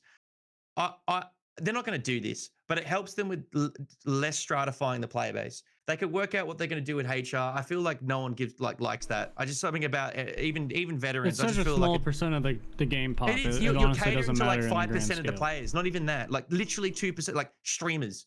The streamers are not the game. High roller is just like this dick swinging contest that no one even respects. It's just fucking shit. miserable. I'm not gonna Yeah. lie. So anyway, essentially, I had this thought the other night where I thought, okay, you've got like Timmy lobbies with no gear, right? Under 25s. And then what if there was just 124s? And that's it. You're capped at 124 gear score. I don't have, this isn't like, not like I've only briefly thought about this while I was knocking one out in the shower, right? I was just passively thinking about it and just, but let me hold on, let me get the recipe. I'm cooking. Essentially, it helps mitigate all the queues. You don't no one cares about high roller. Just get rid of it. Get rid of leaderboards. Leaderboards full of like, do you TV cheaters and shit anyone. No one respects it. Essentially, right? You have 124, and that's the high-end lobby, right? Max gear score of 124, because it feels like it's the most interesting to like build your kit. Like I found like the most interesting times I gave a shit about building a kit was min-maxing, but I never got super OP. I was never 1-2 builds. You get what I'm saying? So you would find optimal stats and build like items for your build, but in 124 you never got to a point where the PvP felt miserable. Like, because on Reddit, everyone says 124 is really good. And then it creates a bit more of an interesting economy where you're, okay, you could have this crazy legendary chest that has all these awesome stats, but you can only do a couple, you the green rings and green amulet and all that kind of stuff. Do you get what I'm saying? I know everyone's going to be like, oh, but PvP gear or whatever. But I just like, 124 has felt like the most fun. That's why I I play know it. this. Yeah. I know there's going to be still issues where, there might be some matchups with gear or blah, blah, blah that like, might not be, they got to reel it in, like I was saying, people are bringing in purple loots to under 25s as a utility item. But It all depends the though. next, With barbarian side, I mean to cut you off. Finish. no, you're right. Lag. I've finished. I yield.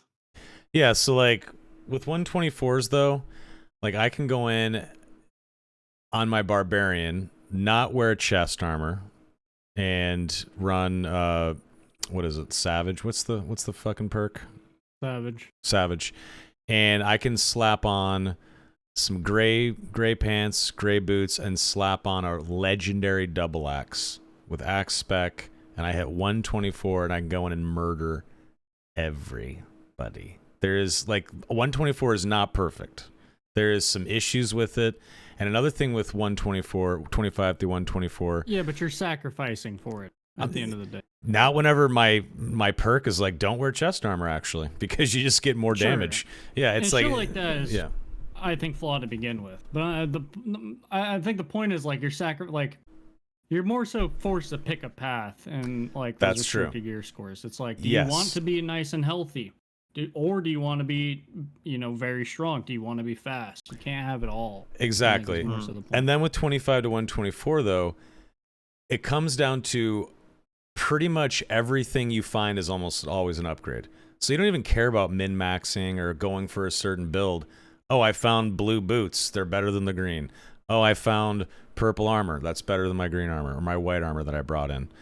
So you're not actually min-maxing anything. You don't actually get a shot at really developing a sick build that follows a certain path, because anything is just an upgrade. So you're just equipping whatever you can find for the most part, which is a good thing about 124, in my opinion. Also a bad thing too, because you never really get to experience truly building out the dream character, that min-maxed character, the meta build, if you will, that you want with the character. That part sucks about 124, 25 to 124. And it's the same issue with sub 25 as well.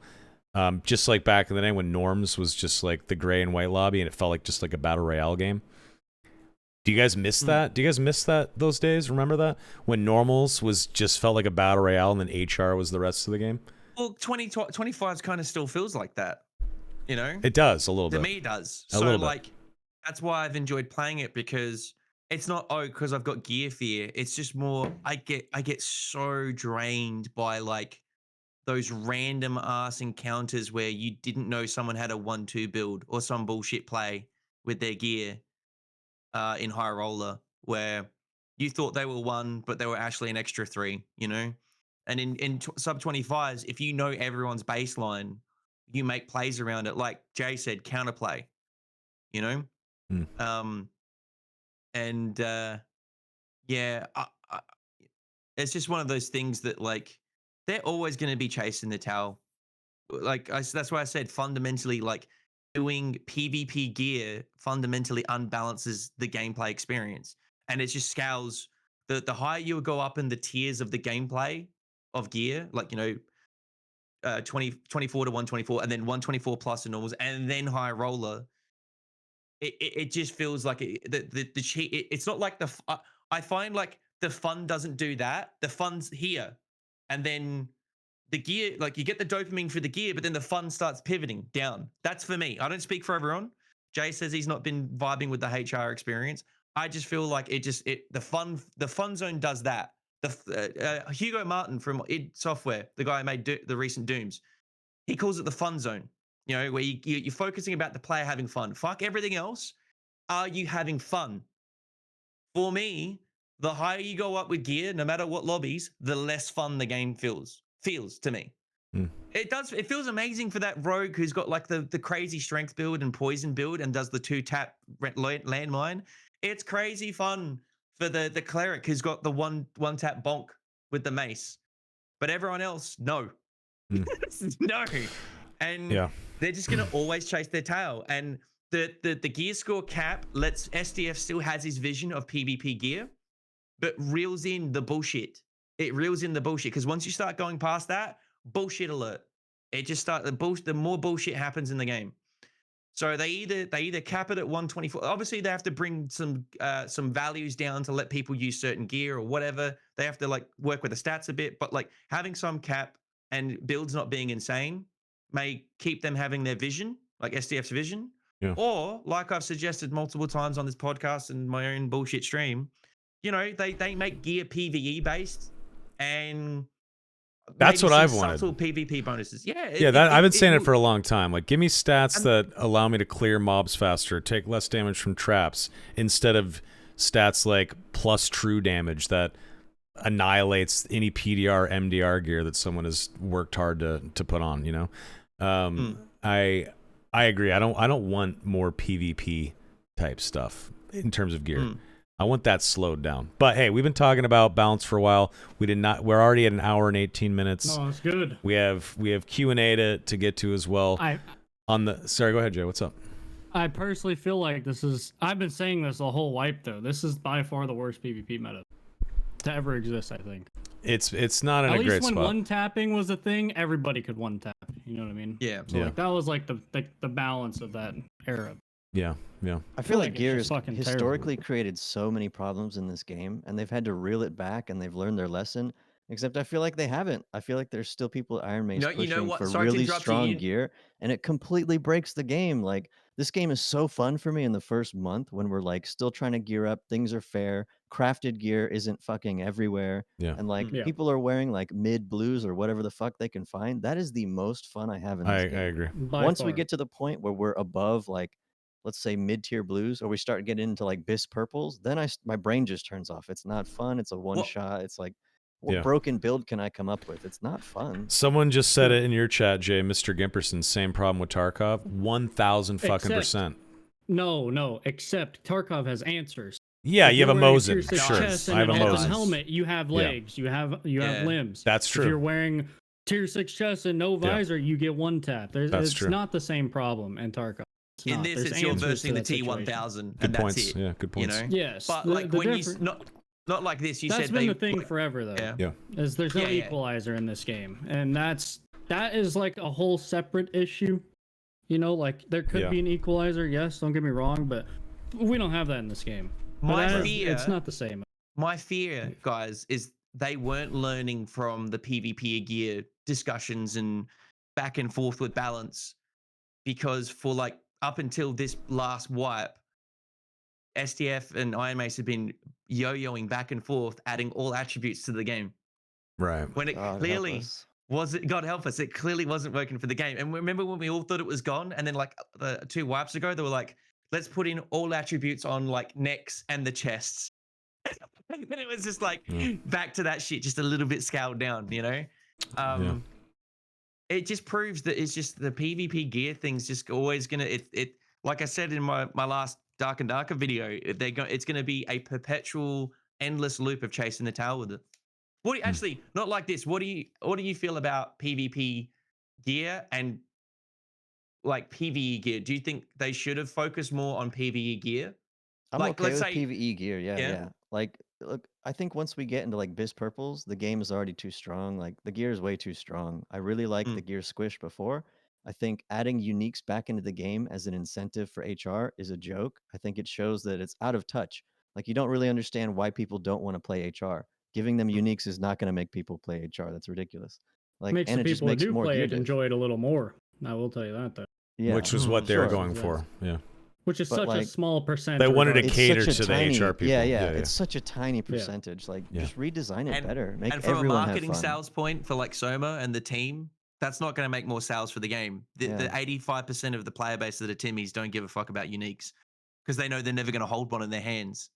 That's like saying, one day I'm gonna date Jessica Alba. I'm probably showing my age there. I was trying to think of a celebrity that's recent. Who the fuck's a bog standard female celebrity? You know what I mean?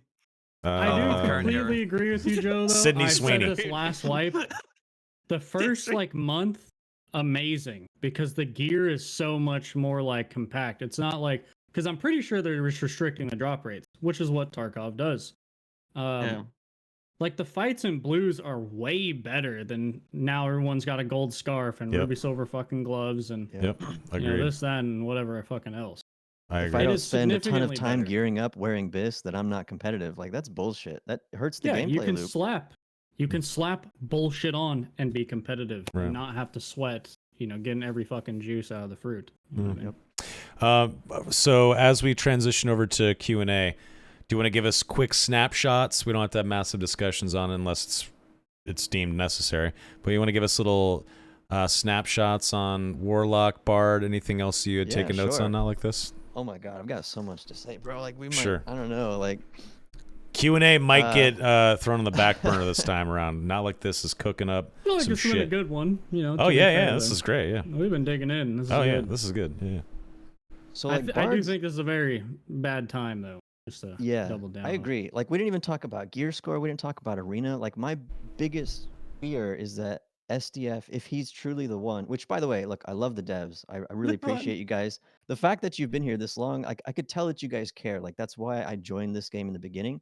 When you guys, the Iron Mace that I saw in the beginning was posting charts and data backing up their dev decisions and explaining themselves. I love that. That was amazing during the playtests. Unfortunately, we Yeah. haven't seen any more charts or anything like There's that. a but reason. There's a it reason. was So amazing. But I'm sure they Yeah. don't want to share that because right now they've got competitors. There's a whole bunch of reasons why I'm sure they don't want to sell it. Or, you know, share in that, terms but- of sharing data, just mean- just don't forget there is the ongoing lawsuit. So sharing anything is dangerous for the company. If the Nexon lawsuit was not a thing, I think things would have played out much differently. Let's be real here. In multiple ways, obviously. But that Nexon lawsuit definitely holds back Iron Mace from sharing certain things for sure. But anyway, Sure. go ahead. Yeah, that makes sense. Yeah. But like, I would just say I'm really worried that if SDF is truly in charge of Arena and he's the one behind this ridiculously strong gear that's not fun and that breaks the game and causes lots of other issues, if he's in charge of Arena and he allows gear to be brought in and It's people can dead. just bring in Bis, it's dead on arrival. Like, Yep. my hopes are gone. I might quit. Like, I don't know. Not immediately, obviously. So how do you It'd take me a gear long in time. Arena then? What's the move? Honestly, there's multiple ways to do it, but I think everyone has to be completely fair and like has to have the same options. You can't let people bring in Bis rolls versus weak rolls. You can't have true damage versus, you know, debuff. That's stupid. Like, there has to be some sort Then of you got to think of casters equality. too. Yeah. But then, like, you think, is playing with blue tier gear like this level of skill? And you're telling me we're going to have like a legendary tier? So is this going to be looked at as the highest tier of skill? When in reality, this is where all the one-shot bullshit happens? Like, are people going to look at that as the ultimate skill? I think this entire game has had a problem where throughout our entire history, we've never had a way to truly see who's the most skilled, whether it's kill leaderboards or trinket farming, like it's never been true skill. It's like, let me game the Sure. system, spawn rush, whatever. There's always some bullshit.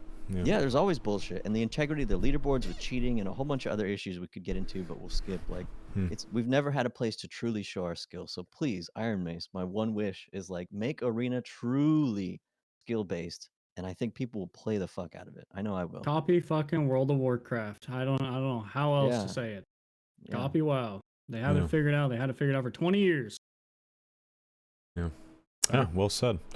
But no, I completely agree. If they botch Arena, that's very bad because like the most obvious one is you cannot bring your own gear in. Yeah.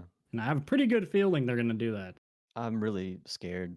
Well, I think that Arena will, just like many systems in this game, they're just gonna try to test shit out. It's gonna take time, and gonna yes, take time, but if they yeah. release it in a DOA, there's no time on the clock. That clock is batteries are out. Yeah. It's entirely different. So I will just can't. say, gear score as a concept, it only exists because gear is too strong. Like, duh. Like, we can't have Sure. the people with upper end gear are demolishing lower end gear. That's the only reason it exists. So, like, but we look at gear score; it's very flawed.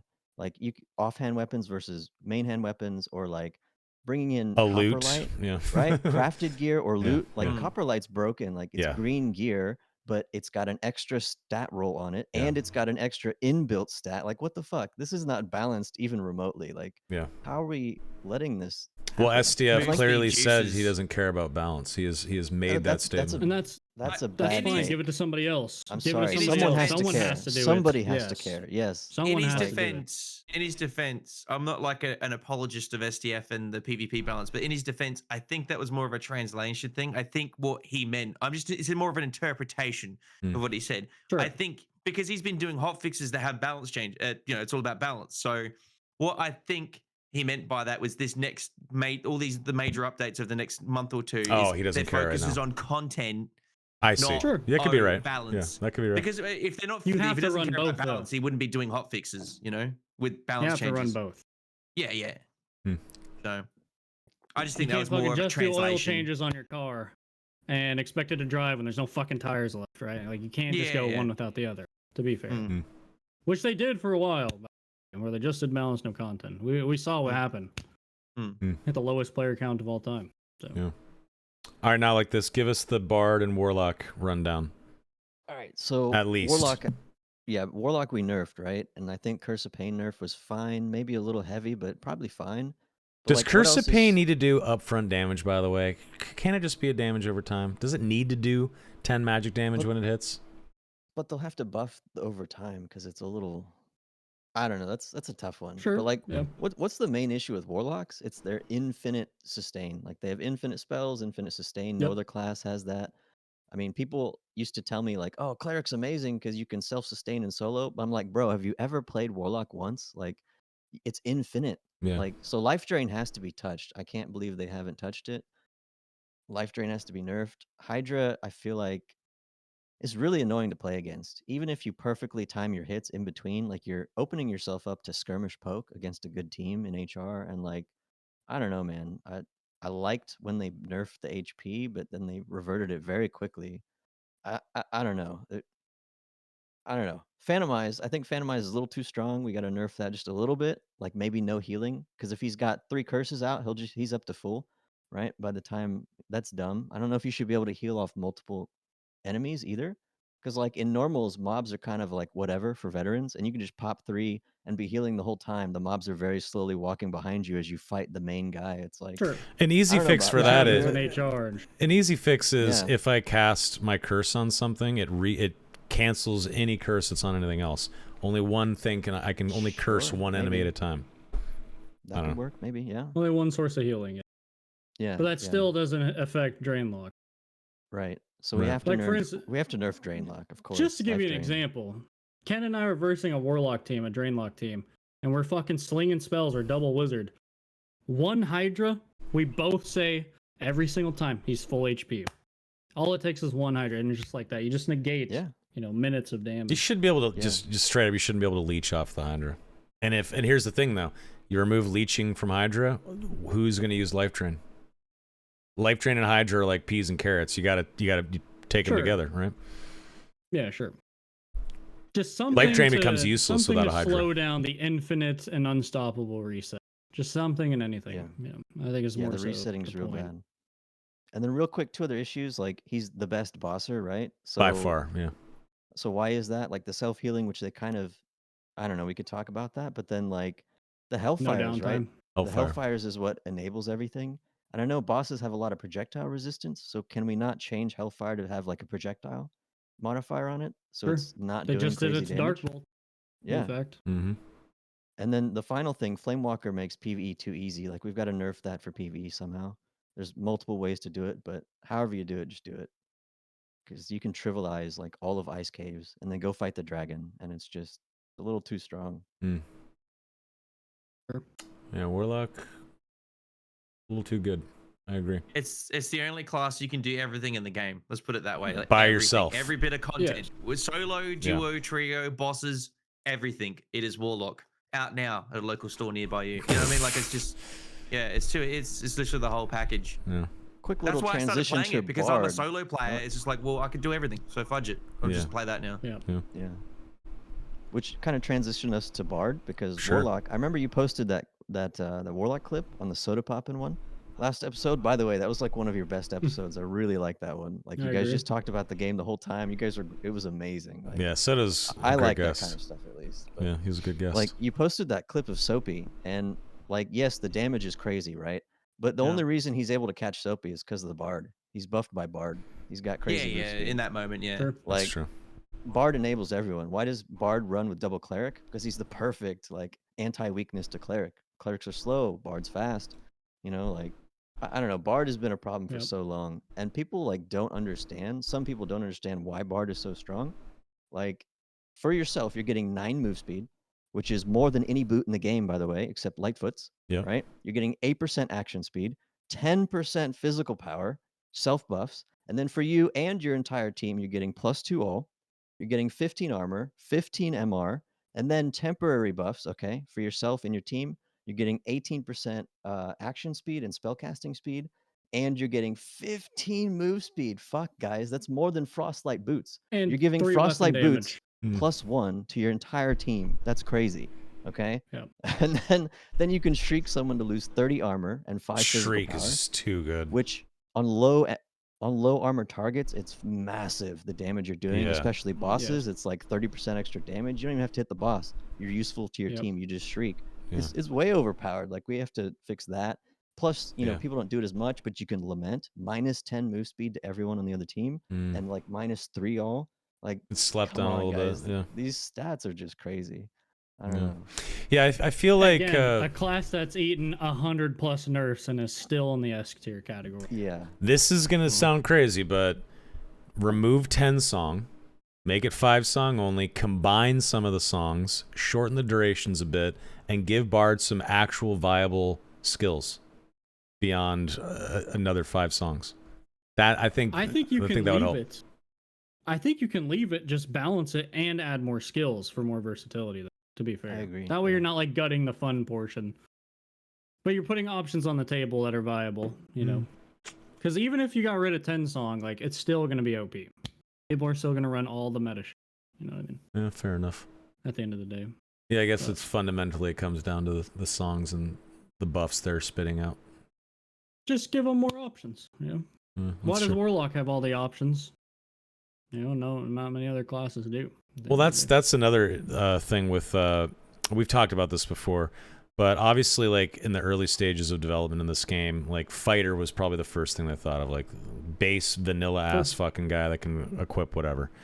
But as they got better at the game, or sorry, developing the game, as they got smarter, as they learned from mistakes, as they just learned how to work together better as a dev team, and as they cooked more and saw how people played the game, they were able to make better informed decisions with future classes. And I think that's what we're seeing now, is we're seeing like the newest classes just have so much more capability. They're so much crazier than like the old school original classes, especially. And I've said this before, and I think you guys have all agreed, except obviously this is the first time we met you, not like this, but I think there needs to be a redux, a remix to some of those old school classes. Like go back to the lab with those original classes, fix them up, strengthen them, give them a facelift so that they're more on par with the newer classes that seem just, I don't know, to be designed a little bit better in general. I understand every the time a wizard hesitation, has to do a cast, add like a, the lockpick mini game with the dial. Oh god. Every time you go to cast as wizard, you gotta do a skill check. Just a suggestion for SDF with wizard. You know what I mean? Just to Why improve would the you player know they're experience. gonna add that? You just want to nerf wizards harder, huh? I do understand the hesitation though, because like what if they want to do a what if Paladin's gonna come out and Paladin's actually like a fighter rival in class, right? But they in the meantime they reworked fighter and it's more similar to Paladin. Like I understand, like for instance, why not rework wizard? Probably because they have sorcerer coming. I think it's a lot easier to touch that shit up when everything's on the table. That's just like my initial thought. So I get why they're being a little hesitant, but still, you gotta throw some sort of bone in the meantime. At least something. I reckon buff the herb finding perk on Druid. They did. They did. They're one step ahead of you, They Swag. did buff did that already, perk. yeah. Yeah, they did buff it. I said it as a joke, and they actually did that. They did. Fuck. So we've talked Warlock, we've talked Bard, we've covered most of the classes. I think some of the classes just kind of feel like meh, kind of sad. We gotta ask about the wizard, bro. Hit me, Joe. What you got on wizard? What you got? Just curious. Oh man. Okay. I feel like it's suffering from, the like the middle child syndrome. Like sorcerer's coming out, and so they're kind of putting them on hold. But like, if wizard could be a utility and controller caster, that could be cool. Because they don't want him to be like a damage caster, right? That's sorceress. But state of wizard right now, I mean, it's tough. It can be good, but it's not great, to be honest. I mean, if you want to be more viable, you could probably play warlock or ranger if you want to be ranged. Like, I don't know. It's decent, but it's It's good when painful it's good. a little bit. Meditation, Pretty yeah, much. meditation was a great buff. That's nice. But Sure. weapon mastery fighters now with bows, like we didn't talk about that. I'm sure that's painful for you. Oh, I get outranged 24/7 by fighters. Yeah. The casting range You said it class is before, getting the, outranged by melee class. The It drives me wireless fucking crossbow. nuts. Sorry, what? Well, it just drives me the windless cross. It just drives me nuts that melee classes are using ranged and range classes are using melee. Like that's so fucking ass backwards. It drives me fucking insane. So Soma, like, let's say Jay's playing HR solo as a wizard. He goes around a corner. He makes eye contact with the fighter. As Jay goes to cast, his character goes, oh, fireball, right? It's the full fucking Dragon Ball Z. The fighter goes AWP from Counter Strike, 80 health gone. Jay's already like it's already like it's over. Jay has to either because now the fighter goes sprint and there's not much to close the gap because everything's like I know if you what do you call it? You stack knowledge, you get that casting speed, but every like hot fix in pre the last wipe, it was like they just kept nerfing knowledge because they went too high with it, and then instead of bringing it back to the middle, they went too far down with it. You know, so. Yeah, I'm just defending him on that because I agree with it. That's why I stopped playing Wizard. I love solo Wizard. It's so much fun. But they just kept making it feel like cock and ball torture, where it's just like, you're doing this to be like you're like BDSM, you're like pain. Like I feel like what you should do when you play Wizard to just really reel it home, right, Jay? Just to Terrence and SDF, because I know SDFs love watching the trio streams of yours.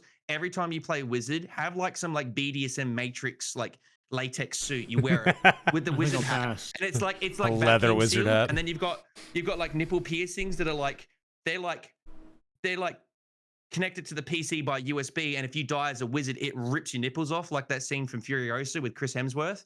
Just to really reel it home how cooked it is playing it. But anyway, I yield. Thanks for that, Sorry. Spud. I just got a lot of because I love playing that class, and it's just so annoying to play it solo now. Just the sitting on the floor. I know they buffed meditation, but sitting on the floor, rogue landmines, everyone being able to like instantly shoot you, and you've got to like you've got to do the Dragon Ball Z thing. It's just like it was obviously designed with trios in mind, but they've like nerfed it a lot for even trio play, where it's like, well, just play something else. Hmm. It's just getting depressing. Yeah. Yeah, you heard it in the voice. Yeah. Yeah, depressing. It is just depressing. There's no other way to say it. I do love Wizard, and I understand that it's strong and shit. My God. Before we take a couple of Q&A questions, anything else not like this? Any statements you'd like to make before we take a couple questions? Oh man, I know you got some shit cooked up on that notepad, Doc. there is a lot. Yeah, I just don't know what to pick, man. I hope it's not a PDF, bro. Oh, performance has gotten worse this season. I Wow, hope Jay. they work on that. I mean, we can't really talk about it much, but I do hope they fix that Fix what, sir?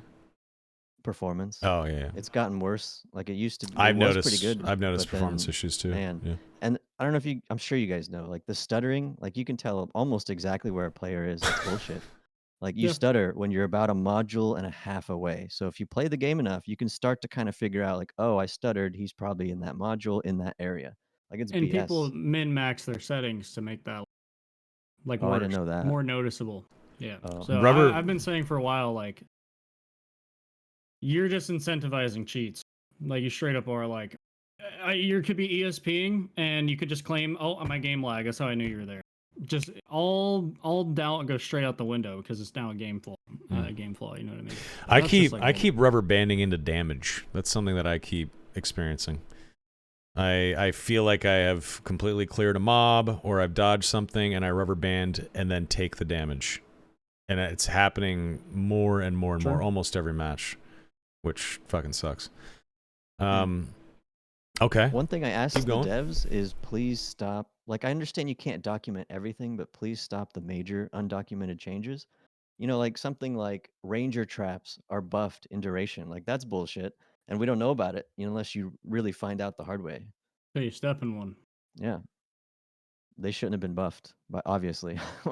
We've been Yeah, there we had no before. idea blue traps for 18 seconds until Ken sat in one. He phantomized, and when he got out of it, it had half duration. How do you We're even like, logically holy think fuck. 18 seconds is okay? Like in a game like this, where you get one shot, two shot in 2 seconds, how is 18 seconds okay? Not Who made that number? I don't know. I honestly do not know. crazy. You ain't wrong. Yeah. Okay, let's take a couple of questions from chat. We've been going for close to 2 hours.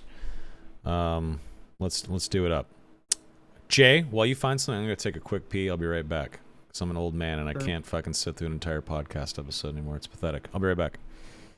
I like how you're cooking them, though, Joe. I do respect it. I don't mean to like cook them, but like I feel Cook 'em, like they no one said it, man. I feel like they people have to deserve say it it right now, to I make it think. better. Like Yeah, I used to say this a lot. Where like, you play a game, you know the devs don't play it. You know what I mean? This game was not like that back. I think it's now leaning on, and that's not a good sign. I agree. Because it's like, dude, there's so many just blinding. Fuck the question. My biggest concern right now is the 2 maps on Crypts. Like, holy fuck, High Roller is unplayable. It is straight up unplayable. It's the same 2 maps, so everyone knows where everyone's gonna be. They take the same routes. That's why every single fight is third-partied. There's no more just straight up fights. They seem Instantly to have third-partied, 24/7. there seems to like every time this is brought up though, I swear that like the rhetoric is like Arena will answer all these questions. Like they're going to change the main game a lot where like I feel like they're going to somehow make it more of a PvE mode, and if you want to fight people you go to Arena. So like your questions about spawn rushing and all that kind of stuff, there might be some kind of stage in the future where you join a dungeon, it's just you and one other squad and you're on opposite ends of the map and that's it. I'm just it's a hunch. I don't know that. It's just the way Grayson responds to this, like what you're talking about, you know? I don't know. There's only It's one just my answer. If you want to conspiracy kill theory. your game, do it quietly, bro. Don't tell us first. Yeah, I that. guess. Third Yeah. partying is a serious issue though in HR. Like, how do you combat that? Like, even if you're always staying like vigilant and watching, every once in a while you get the party that just comes out of nowhere, perfect timing. It's like, what can you do? I mean, I don't know. It's because they I don't know. lagged 2 doors away. And they knew. But I don't know There you what you go. do there, except that if arena is good, maybe that's the place for fair fights, fair team fights. Maybe. Sure, But I just but it's hope still a it's done flaw, right. in my opinion. At the end of the day, Mm. All right. Did you? I do contribute that to stale there. It does feel Um, bad when like 4 teams are like eyeballing each other, but no one will engage and everyone's playing cautious because you can't. Like you will just get third partied. True. I just walked. Okay, here's the question. Walked back What's your into this, guys' but yes, that's opinion correct. Go ahead. What's your guys' opinion on the gear changes, as in too strong late game? Would your opinion change if you actually played seriously? Wait, what's the Or were question? you? This guy's just being a prick. What kind of a question is that? I don't know. Yeah, You guess being a what? I prick. got an answer for that question. Wait, we can't hear it. Okay. Put it closer to the mic. Alright, sorry. There you go. That was my answer. That's hilarious. This man said, All right, "Fuck what the about- questions so much." Oh, is that what you said when I walked away? Fuck the questions. All Yeah, right. I just had to complain about high roller third parties. It's just there's 2 maps. What happened to the other 9? Hey, if you got shit to talk about and something to say, please That's rant. just- Say it's whatever you got to driving me say. nuts, dude. Say It's what you driving got me to say. fucking Let's nuts. hear a It's going rant. to- It's gonna kill the game. Straight up, it's gonna kill high roller. I know nobody gives a fuck because it's high roller. But once high roller's dead, where the fuck are these people gonna go? They're just gonna do the same shit in normals. It's going to kill the game. And it's literally just because there's 2 maps. Like, there's 2 options. You either fucking randomize it, randomize the layouts, not the fucking spawns, not the other bullshit, randomize the map, or you make enough layouts to where it feels random enough. And until No. you do that, it's never going to change. Like, everybody runs the same routes. Like you were saying, 4 teams staring at each other. You know what happens 90% of the time? And yeah, someone hit the mark earlier saying this is probably because you're like a streamer issue, because like, who wants to stream themselves sitting in the shadows, observing all the fights and waiting the third party? That's boring ass content. Let's be honest. Like, we look for fights. You know, we want to put on entertainment. We want to put on a show. We want to play the game, is really what it is. Every single game today, we get in a fight, third party, fourth party, fifth party. That shit is boring, and it's gonna kill the goddamn game, bro. You can't even play anymore. And it's between the third, fourth, and fifth parties and the fucking rat stream snipers that just loot the dead bodies. I will continue to say it. No big streamer is ever going to take this game serious. Summit 1G, if he ever sees that light, you know, that end game light, he will never play again. I can swear one thing, and that is a terrible problem to have in your game. If you want big name players, big players to play your game, you cannot make it fucking miserable.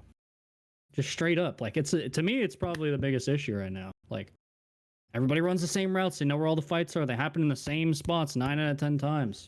It is unplayable. It's never going to be fixed unless they actually fix it. Not like this. Sorry. You were disagreeing at first. Did you have a rebuttal or?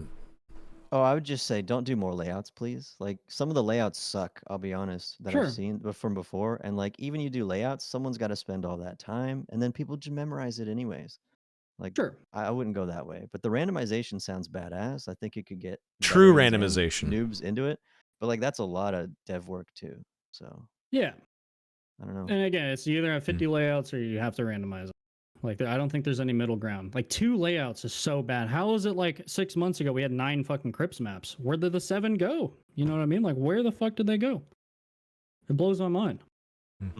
One statement, just quick tangent. If the Watchtower map is on Arena, that map's dead on arrival. I don't know who would put that in the game, but It was thank you. already data That's mined. it. That's it. It was Oh, I data know, mined, which is it's gonna why be I'm there. like, please, Yeah. God, no, don't put that map in there. How is that even remotely balanced? It's going to be Rangers with traps, and we just sit up there all day. Like, All right. Chat, what you got for us? Let's get a couple questions. We're going on 2 hours. Let's get like 3 good ones. Okay, let's see here. From Lord Collector. Does Not Like This have any thoughts on the economy side of the game? How do you guys think they can combat third-party stuff being incentivized? Oh, he's got multiple questions here. Sorry. I'll just go with one of them. Thoughts on the economy side of the game? Not Like This from Lord Collector. Obviously, he's got the Collectors Guild Discord server. He's been on the podcast a couple times before. He essentially plays the game as a trader and not necessarily as someone who gets in there to PvP or PvE a lot. The man does it for the economy and the trade guild. What are your thoughts on economy, marketplace, the trading halls, how everything costs 2 fucking skull keys. Like, well, what's your thought?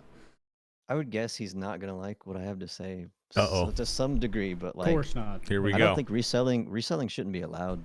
Like, you can just make so much money off reselling. Maybe that's a bad take, honestly. Like, I'm not married to that No, I take, agree. but like, I feel like it causes so much inflation in the game because you have these permanent traders who just buy all the legendary stilettos or buy all the artifacts. They just make money off artifacts. Like, power is so tied to gear because gear is still way too strong right now. And if you have a good economy, you can afford the best gear, which means you can stomp everyone in the game until you come across a The really feedback geared, loop. really skilled team.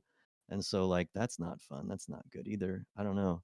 You shouldn't have to play this game all the time to have a basic economy and buy basic gear or mid-level gear, even. I don't know. I agree.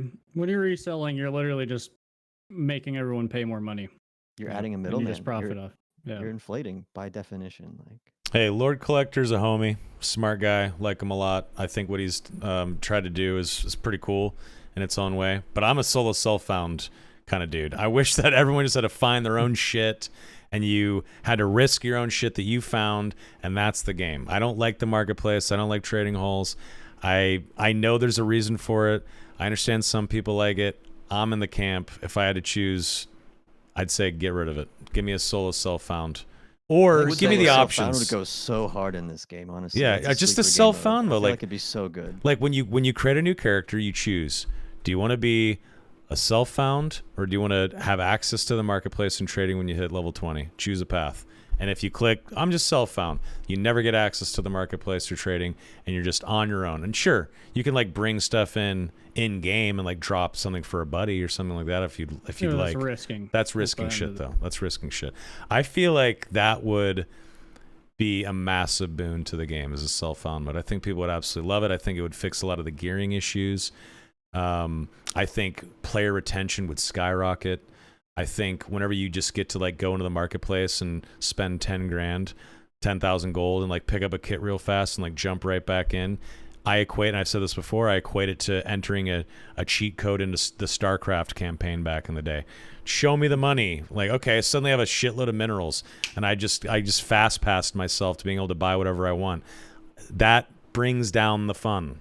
I'm watching the fun go down, but now I have access to stuff quicker. I have access to power faster. So I'm checking off a box, and that I've saved some time, but it just killed the fun, and now I don't necessarily want to keep playing the game because I'm just kind of bored now. I'm going to move on to the next thing. That's how I look at it. I don't know if, I mean, now like this, saw you kind of nodding in agreement. Self-found, do you think it should be an optional thing? Do you think that's how the game should be outright? Like, what are your thoughts on that? It's difficult because we're gonna split the queues, but like, I think a solo self-found mode in this game would go so hard. I'd be all Yeah, over but that. gear diffing's still a thing. Gear True. diffing still just dominates. I True. play 10 hours more a week than you. I have way better gear. That's part of it Still, too. That's part of it At too. the end of the day. Yeah, you True. still need nerfs to gear, but I think it would help with player retention. It would slow things down, and I think it would just be appreciated just in general. But I think people Oh. would be not running around in literal abyss, perfect rolls. Exactly, That would exactly. help. Yeah. It would help. But the gap would be huge for the most part, I think. It would be a lot of fun. Don't get me wrong. I love the idea. I would love to do it, but we would just be having the same conversation with other different topics at the end of the day. I feel like we still have Would to be fun, rein in though. gear. Yeah. Sure.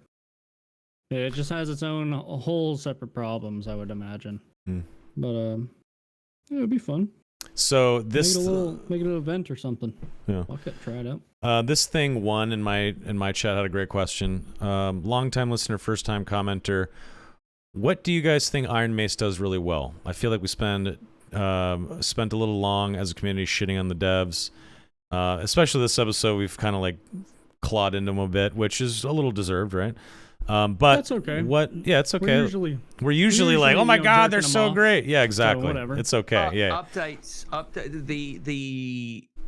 The a level of people argue there's not enough content, but considering how small the team is and the stuff that they have got out, whether it's marketplace assets being flipped or whatever it is, it's still been really good use of their resources. I think their development cycles have been very fast and efficient. Their output for how small the team is, because Sure. they're trying to compete with like games like Apex Legends, not directly, but indirectly in the sense like player retention and engagement, right? So unfortunately, in the last 10 years, well, 8 years in particular, battle royales have created the like Fortnite and Apex and Warzone. They all have this content cycle of like every month there's a major update, and every 3 months there is a like almost like a DLC level update that's just like, dude, we've just added a new map with a fucking train that goes choo choo and all these drops and all these skins. And it's like, it's just so much stimulation, whether it's balanced or not, it's another thing, but just constant bubbada, bubbada, bubbada. But they have like 1,000 staff. These guys are just 25 dudes. I mean, obviously it's gone up a bit more now, but I still consider it just, you know, a small team, right? So Takes yeah, a it's while to that. get up to speed on the new hires Yes, and stuff. yeah. So their output's been really good, and I know that like places like Japan and Korea, it it they have unhealthy workplace hours in their culture.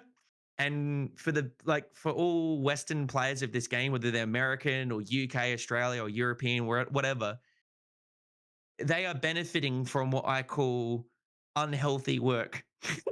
Like I know SDF is working on this game like 18 hours a day. I swear he doesn't have a wife and family or anything. He's just, this game is his love child, and all he's doing. People are like, devs don't care. F Iron Mace. Oh my god, bro, lack of content or this, and like I can just see him on a hamster wheel, 24/7, just coding, programming, theory crafting, watching streams. So that's my props to them. Is that I think they're in balls deep with the game, and it's just like between Terrence and SDF, it's like this whole production is literally their life. You know, yes, they Sure. have families, but like probably for the betterment of us, the players, on an unhealthy level, they're very, very, very much dedicated to the game. That's me, not me blowing smoke up their ass or kissing their taint. It's just, you know what I mean? Like that's just what I see.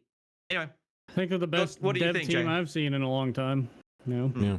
by far. Look, I've known these guys a little bit now. I've been working with them, and I've been a player since Playtest 3. There's one thing I can say about them, and that they are honest, honorable people.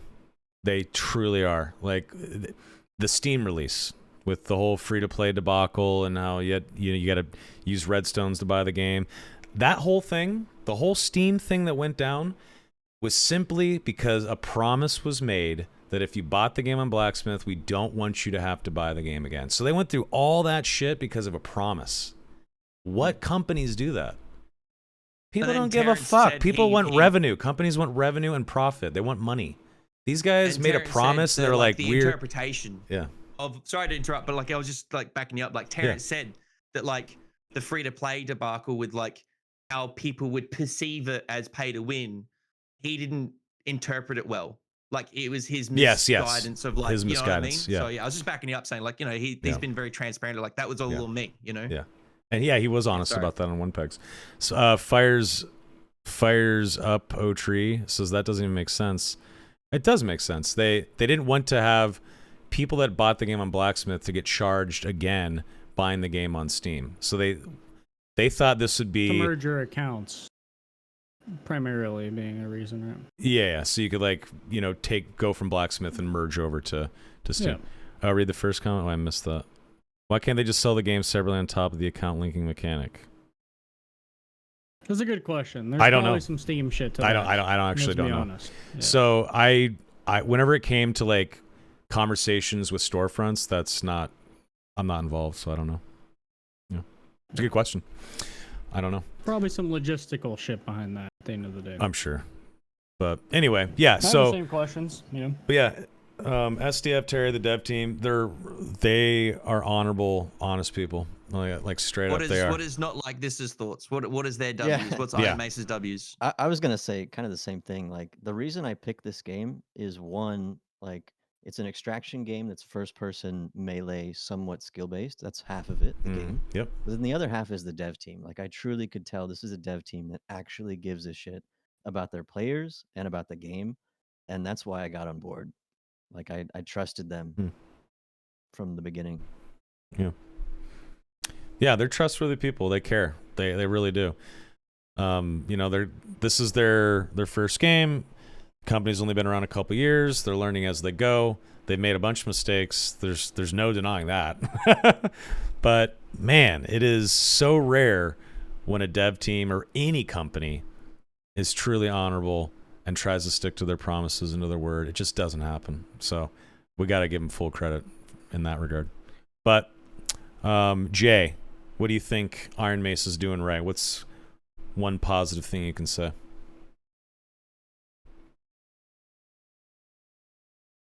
I think the game's amazing. You know, Okay. there's not. I still harp on it. Like, there's not many games that feel that good. You know, it's fun to play.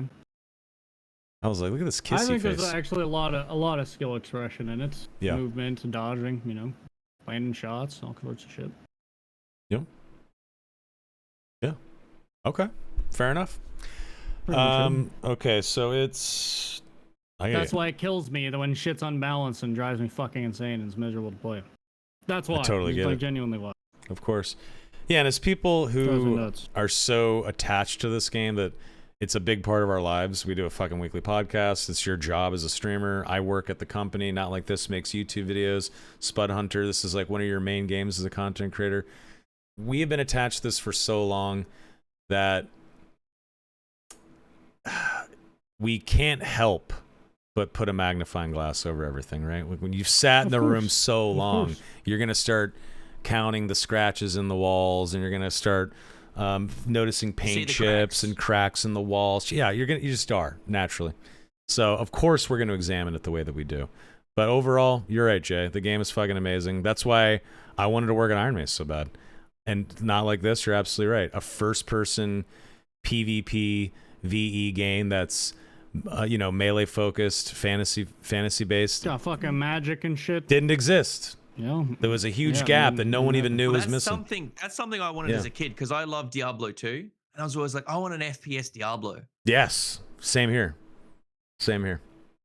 Diablo 2 was one of my favorite games as a kid, and I also liked first-person shooters and first-person games.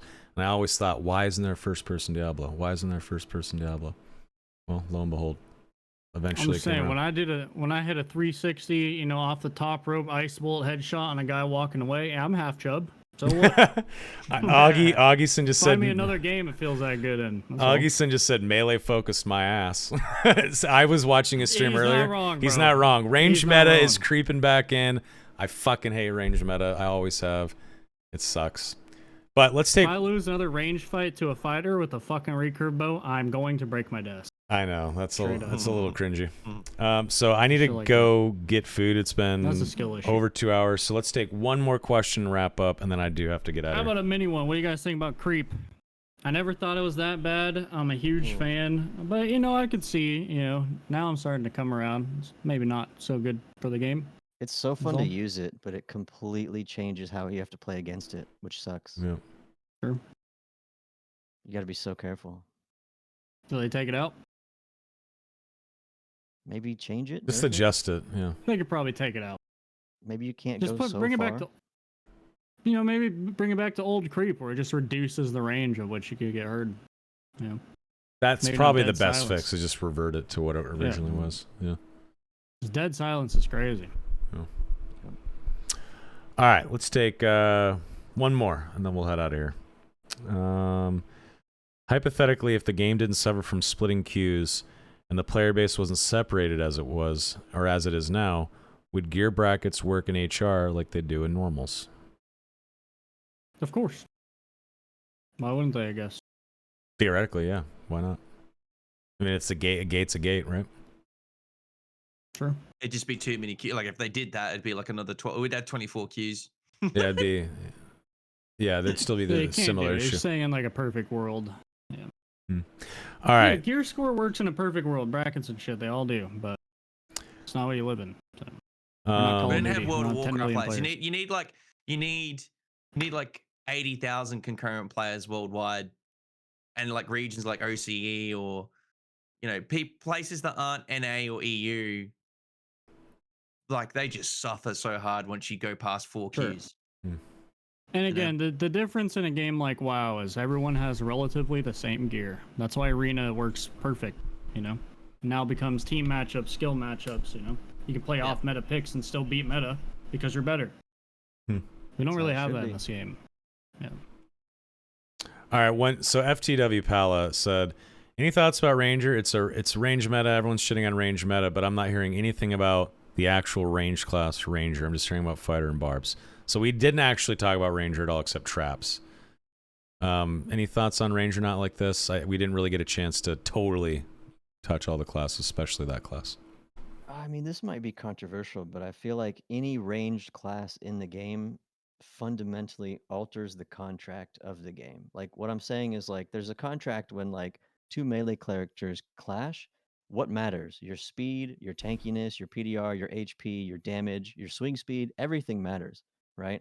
When you have a ranged class Sure. across the room and a melee class, I don't have to build, tankiness or survivability. I just build more speed so I don't get caught and more damage so I hurt you more, or dex so I shoot faster. And it like fundamentally means gearing up is a bit different and it alters the contract. Like I don't have to build tanky. I can put all my dump stats into speed and damage. I feel like that's kind of messed up.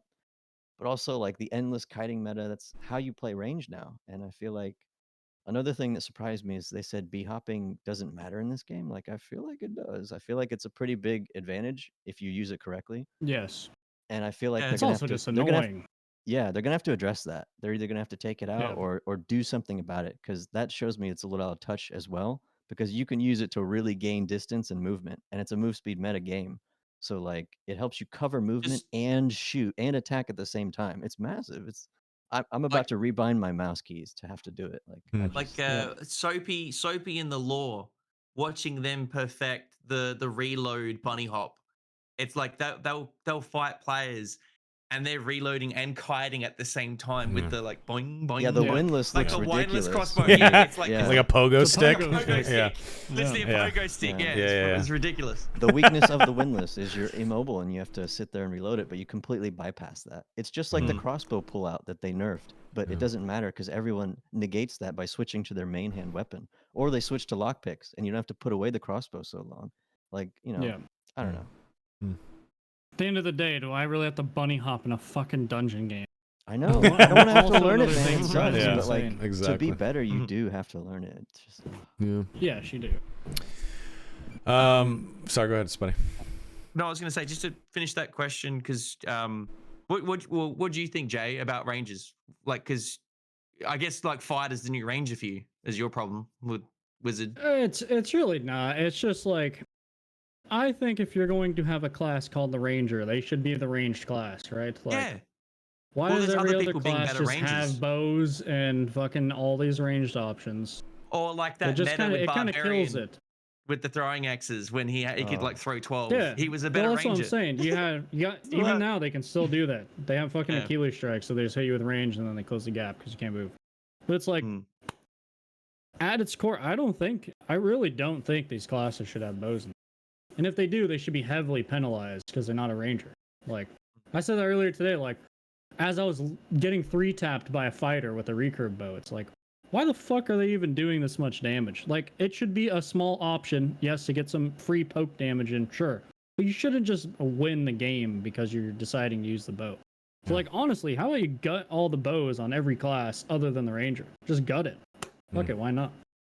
What's the point of having ranger in the game if you can play a full plate fighter with a bow with sprint and heals and yada yada yada?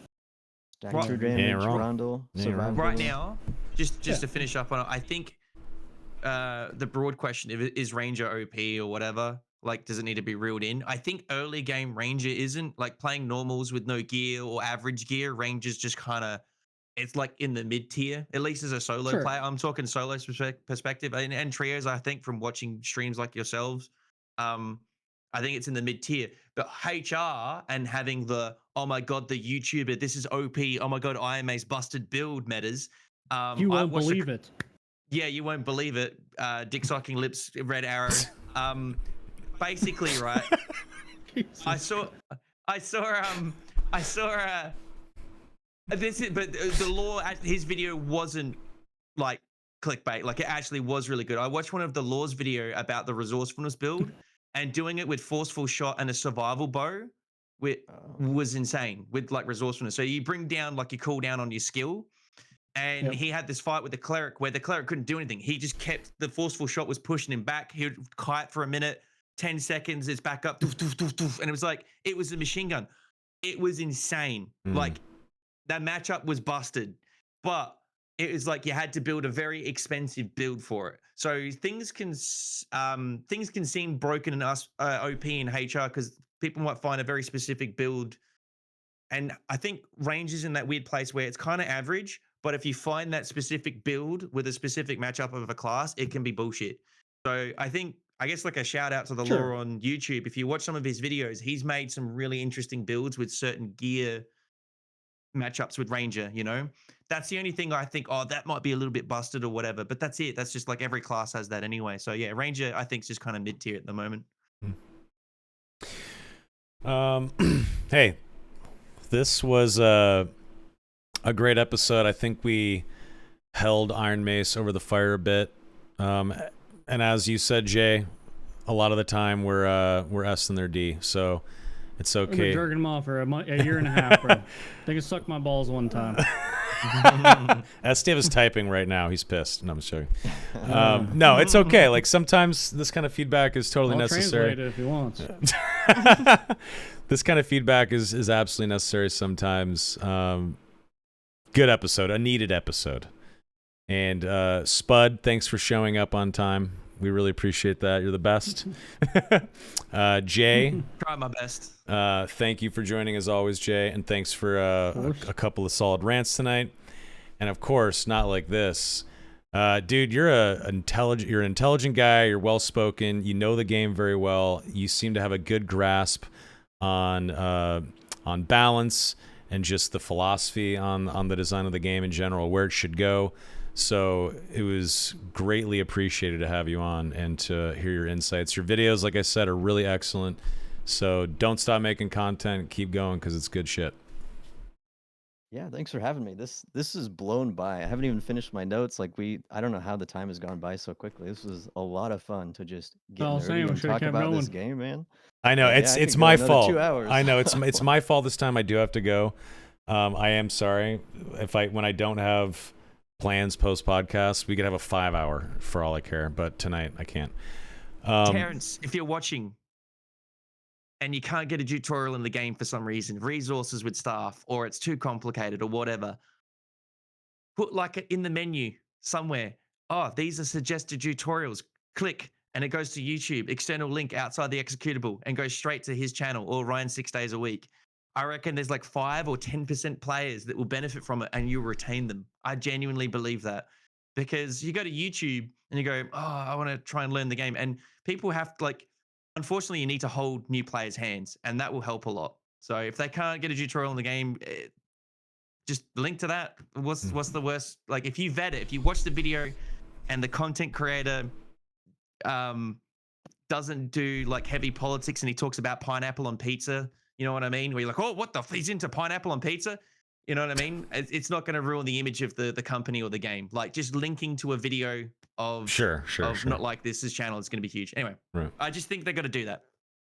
All right. Let me They're well gonna do do my it. videos more first. Well said. And not like this. Definitely want to get you on a roundtable or a couple of roundtable discussions in the future. Have you on again as a solo.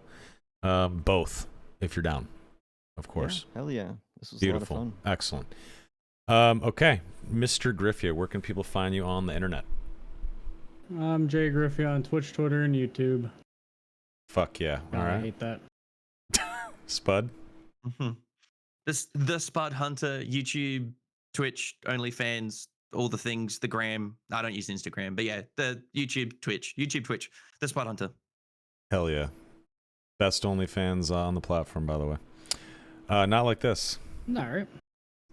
Not Like This on YouTube, and I'm considering coming back to Twitch. Not Like This Joe on Twitch. Okay. I like that. Hell yeah. Beautiful. Thanks again for joining. Very, very, very excellent guest. Good discussion here Thank you, tonight. man. That was fun.